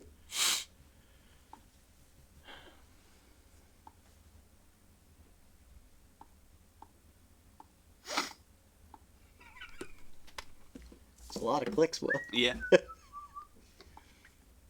It's a difficult site to navigate. Look at that. That's beautiful. Yeah. No. Can you? You need to go up. You need to go up. Go to. Sorry. Excuse me 1 second. Go to scenario version. 2021 proposed. I want to go on record, when we rehearsed this, that was not the steps. Go back up. I'm sorry. I thought you knew how to use the software. Go to budgeted years. No, that's the just 2025. Thank you. Okay. Great. to have a talk after this. So you can see we're at currently about $1.9 million of capital expenses this year. That is taking into account our capital stabilization account as well as the free cash that we were able to bring in. Will you move down, please? Thank you so much. So, kind of quickly here. Replace engine 10, that is a lease payment that we're still navigating through our capital plan. Not engine 10. That's what they put in there. No. No, the engine 10 has been around since the mid 80s. So it may be another one. Maybe it's engine 1 or something, I don't know. But engine 10's been around since like 1982. Okay. So I will talk to the fire department about that. So, okay. New John Deere tractor. This is $189,000 outlay. That is a new road mower. So part of the complaint structure that I got, or the complaints that I got last year, we had a lot of calls for road mowing. Our current machine is kind of a jack of all trades, and it doesn't do that particular one very well. We also had a problem with the number of staff we have trained and licensed to utilize it. So we are upping the amount of people we have to use it, and this is a bigger, faster machine. Replace engine 1, that is a lease payment. Police cruisers, which I just had mentioned. Engine 3, that's a lease payment. 1 ton dump is a replacement of an existing truck that's in our replacement schedule. It's about $90,000, and then truck 21 is a pickup that comes in at about 70. You will see that in the building and facilities categories we have upgrade to fire station 3. That is a continuation of the upgrades that happened at station 2, so we're just continuing on to the next station that needs work. The rest of these in this category are public schools. I'll go over them very quickly, but these are not my area of expertise, and maybe when Dr. Cummings is in, if there's any specific questions. But they're continuing to do a keying project, that is to make all the schools operate on the same key system. You'll see PA systems kind of throughout this plan. Ceiling tile replacements, shades, ceiling fans, replace bathrooms, bathroom stalls, excuse me, and then a grease trap in the kitchen. You'll see PA system also in computers. It's just because somebody categorized it in a weird way. I gotta move it over. You'll also see it in other equipment too. So it kind of got categorized based on different staff inputting it at different time. So these PA system upgrades, these are at all different schools, and they're all kind of to match and to work in the same manner. We do need to replace the fire alarm panel. You'll also see in other equipment we have 2 mowers. Those are replacements, one for highway and one for cemetery. And then other improvements, again, these just the categories need to be cleaned up before I go much farther here. Ceiling repair, replacement in the schools. MVP 2.0, that is the Municipal Vulnerability Plan. So that's the planning department, as well as open space and rec. That's the planning department. Landscape the slope in front of the police department. It looks pretty ratty there on the main drag. And the chief has been on me about that since I started, so we're gonna get that done. And then also, we're doing trying to do an office furniture update here in a few offices, which need it. Their desks are held together with duct tape and missing drawers and things. So it's time to spend a little bit of money on the furniture for our staff. And that is the entirety of what we're proposing for capital. Yes, sir. Mr. Mr. Jefferson. Thank you. I'm just going with the most recent thing that's on there. So with the landscape slope costs, is that what we're talking, like, Providence Road and Brigham, that Mostly on Providence Road. Okay. Is that something that we want to couple with our message board location discussion and try and do that as one? Yeah, if that's where you end up deciding it's going to go. It's essentially it's very difficult to maintain and have look nice. It catches trash like crazy. And it's just something that the chief has brought to my attention, that just, we have this beautiful building sitting on the hill and then just this ratty section along the road that we can only weed whack it. You can't get anything else on it. It's like a billy goat slope. So, maybe we could get it go. Put it out there and be done with it. What about that Ventrex? That was supposed to do hills, right? Not that kind of hill, Andy. Although we could try it. Like to see that happen. But yes, that's what we're talking about. I'd like to see that project done because the chief's been asking for that for like 20 years. Yeah. And that's not to say we have to delay it. Really, we'd just, I guess, be talking about some conduit infrastructure. You know, the two projects don't have to go at the same time. Sure. But as long as if that's where we decide, we put some consideration in beforehand. Absolutely. Yeah. So that's what we've been able to get to so far. Obviously, we present to FinCom tomorrow, and we've already presented kind of the preliminary to CIPC, although I've already made some adjustments. So, our work with them will begin in earnest in February. I'm also presenting to the school committee on February 6th. Any questions? That truck is a replacement. He's buying a brush truck for that. That's what Engine 10 was. Wasn't out on a lease. Okay. So just, Let's hope he's buying it. yeah, he's buying 275. Yeah. Okay. I will follow up with him. Make sure there's pictures in there and stuff. No more leases. So I'm conscious it's 10 o'clock. Yes. We'll try to move through this as quick as I can, but I do have some questions. So the school number at 3.7 over FY24, is that a number that came from Jay? Have you guys agreed on that number already? So Jay and I met today, Yeah. and we continue to work together on that. That is not what the school department is likely needing for sustained operations Right. for the future years. So, I'm just saying for this year, you had 3.7 increase. Does that keep level service in schools? the short answer is yes. But I don't want to go too far into detail without Dr. Cummings. Yeah. But the short answer is yes. There are going to be That's low compared to his. correct, and we had started talking about this back in July, and our number is pretty much right on the money of where we said we were going to be, which is Okay. take all the growth that the town gets. The school department gets 60% of that, roughly. We negotiate a little more, a little Sure. less, whatever it needs to be. But then also whatever we had left in override capacity, which was $408,000 ish. And then, he is working through like a $1.4 million shortfall in requests, right? So these Okay. aren't cuts yet.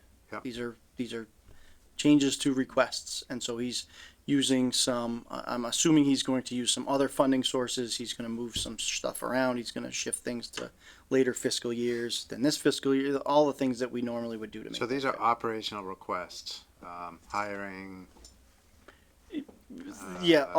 Basically, yep. Equipment, okay. Curriculum changes, things like that, because curriculum's very expensive. Yeah, okay. I say because he said that to me earlier today. Like I know what I'm talking about. It is. Yeah. And then I do want to point out, like the town side's deficit was $551,000 when I started. So I mean, it's pretty common that we have Oh, of these course. shortfalls. Yeah. I'm not going to speak to the difficulty that Jay has ahead of him to close his shortfall. Mine is different. Yep. Painful, but different. Okay. You So know. that number's not, presumably it's not done yet. Well, we don't have Chapter 70. We don't have any of that stuff. Yeah, So, okay. but he is working off 45,034,000, give or take. Yeah. Currently. Okay. So if you take a look at overlay, and that turns out that is has been continuing to accumulate, you might want to consider just bringing that down a little bit to just give some breathing room. Can you talk about free cash a little bit? That number seemed really high. So free cash is certified by the state. So that is the number. Yep. So that's driven by a couple things. One is that we really were conservative with what we thought we were going to get as far as revenue. And then the second part is that we had a lot of department heads get retroactive grants.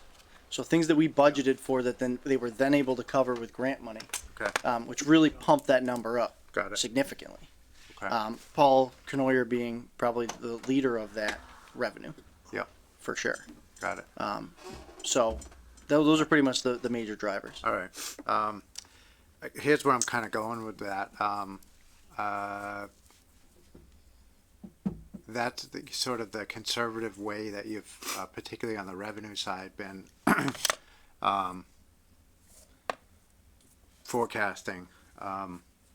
If that, I hadn't really thought about this, but that if that is resulting in increased free cash year over year, which really just only gets used as one-time money, that might actually be somewhat problematic in the sense that you're not allocating enough to your operational budget, and then that money goes to free cash and then can only be used for basically for capital and things like that. So is that something that you think is an issue? No? Okay. No, I think that if it's a trend that we see over 2-3 years, maybe. But I also think that, you know, when I started here, part of the thing I heard constantly was we don't have enough money for capital. Yep. So we've put in place some strategies to try to help drive that. Now I know that we are up against our levy limit ceiling. But the majority of that, the large portion of that money that was driven back to the town came from grants and other funding sources. So it's not that we over, you know, or we under budgeted and made everybody be on a shoestring and did that to artificially drive up free cash. Yeah, I wasn't thinking that it was an intentional effect, I guess, that you guys were trying to produce. I just, and I'll watch the FinCom meetings because I'll be interested in what they have to say about this. But I just would hate to see us starving ourselves at all for operational monies in service of being too conservative in terms of revenue projections. So it's just, I guess it is something to just watch. Yeah, it's something to watch. You know, we budget so that we do have some free cash that closes. I mean, that's kind of that you need that to survive. But I don't know that you're going to see that repeated year over year. I mean, I think we're going to find our middle ground, and then you're going to get those outlier years where, you know, Paul comes in with $1 million after the fact, and that drives up free cash by a significant amount. Okay. That's the first time that that's happened in a very long time. Yep. The trend was sort of very consistently down, down, down for super long time. So that was a bit of a surprise for me. Yep. Yes. I think pleasant surprise, but I think you also have I think Mary's done a lot of financial changes here that I think have resulted in our ability to kind of pivot better than we would have in the past. Okay. Good. Let's see. Yeah, that's it. Thanks. Thank you. Okay. Still run this meeting, aren't I? Yep. All right. Let's see what's next. I've lost the plot here. All right. Next we have message board locations. I'm going to ask if we can put this off to a future meeting, please. Yes. Please. Ask me anything. That should be a pretty quick one. Who wants to do the next one? I'm probably up. I can do it. All right. I'll do it if you want. Okay. You guys can organize that with Amber. I was going to suggest that you guys can consider bringing along Mr. Berger as a kind of a guest speaker. Are you serious? I'm totally serious. Oh. You didn't mention guest speakers when we were saying it. You know, it's your kind of Okay. event, but you know, the kind of concerns around inspections and the building department interactions and all that kind of stuff has been a little bit of a theme. So if he's amenable to it, it might be an option for you guys to bring him in and have residents be able to interact with him directly. You know, so Who said Something- yes over there? Is it Mark or Ray? Mark. Okay. Yeah, so something to think about. Okay.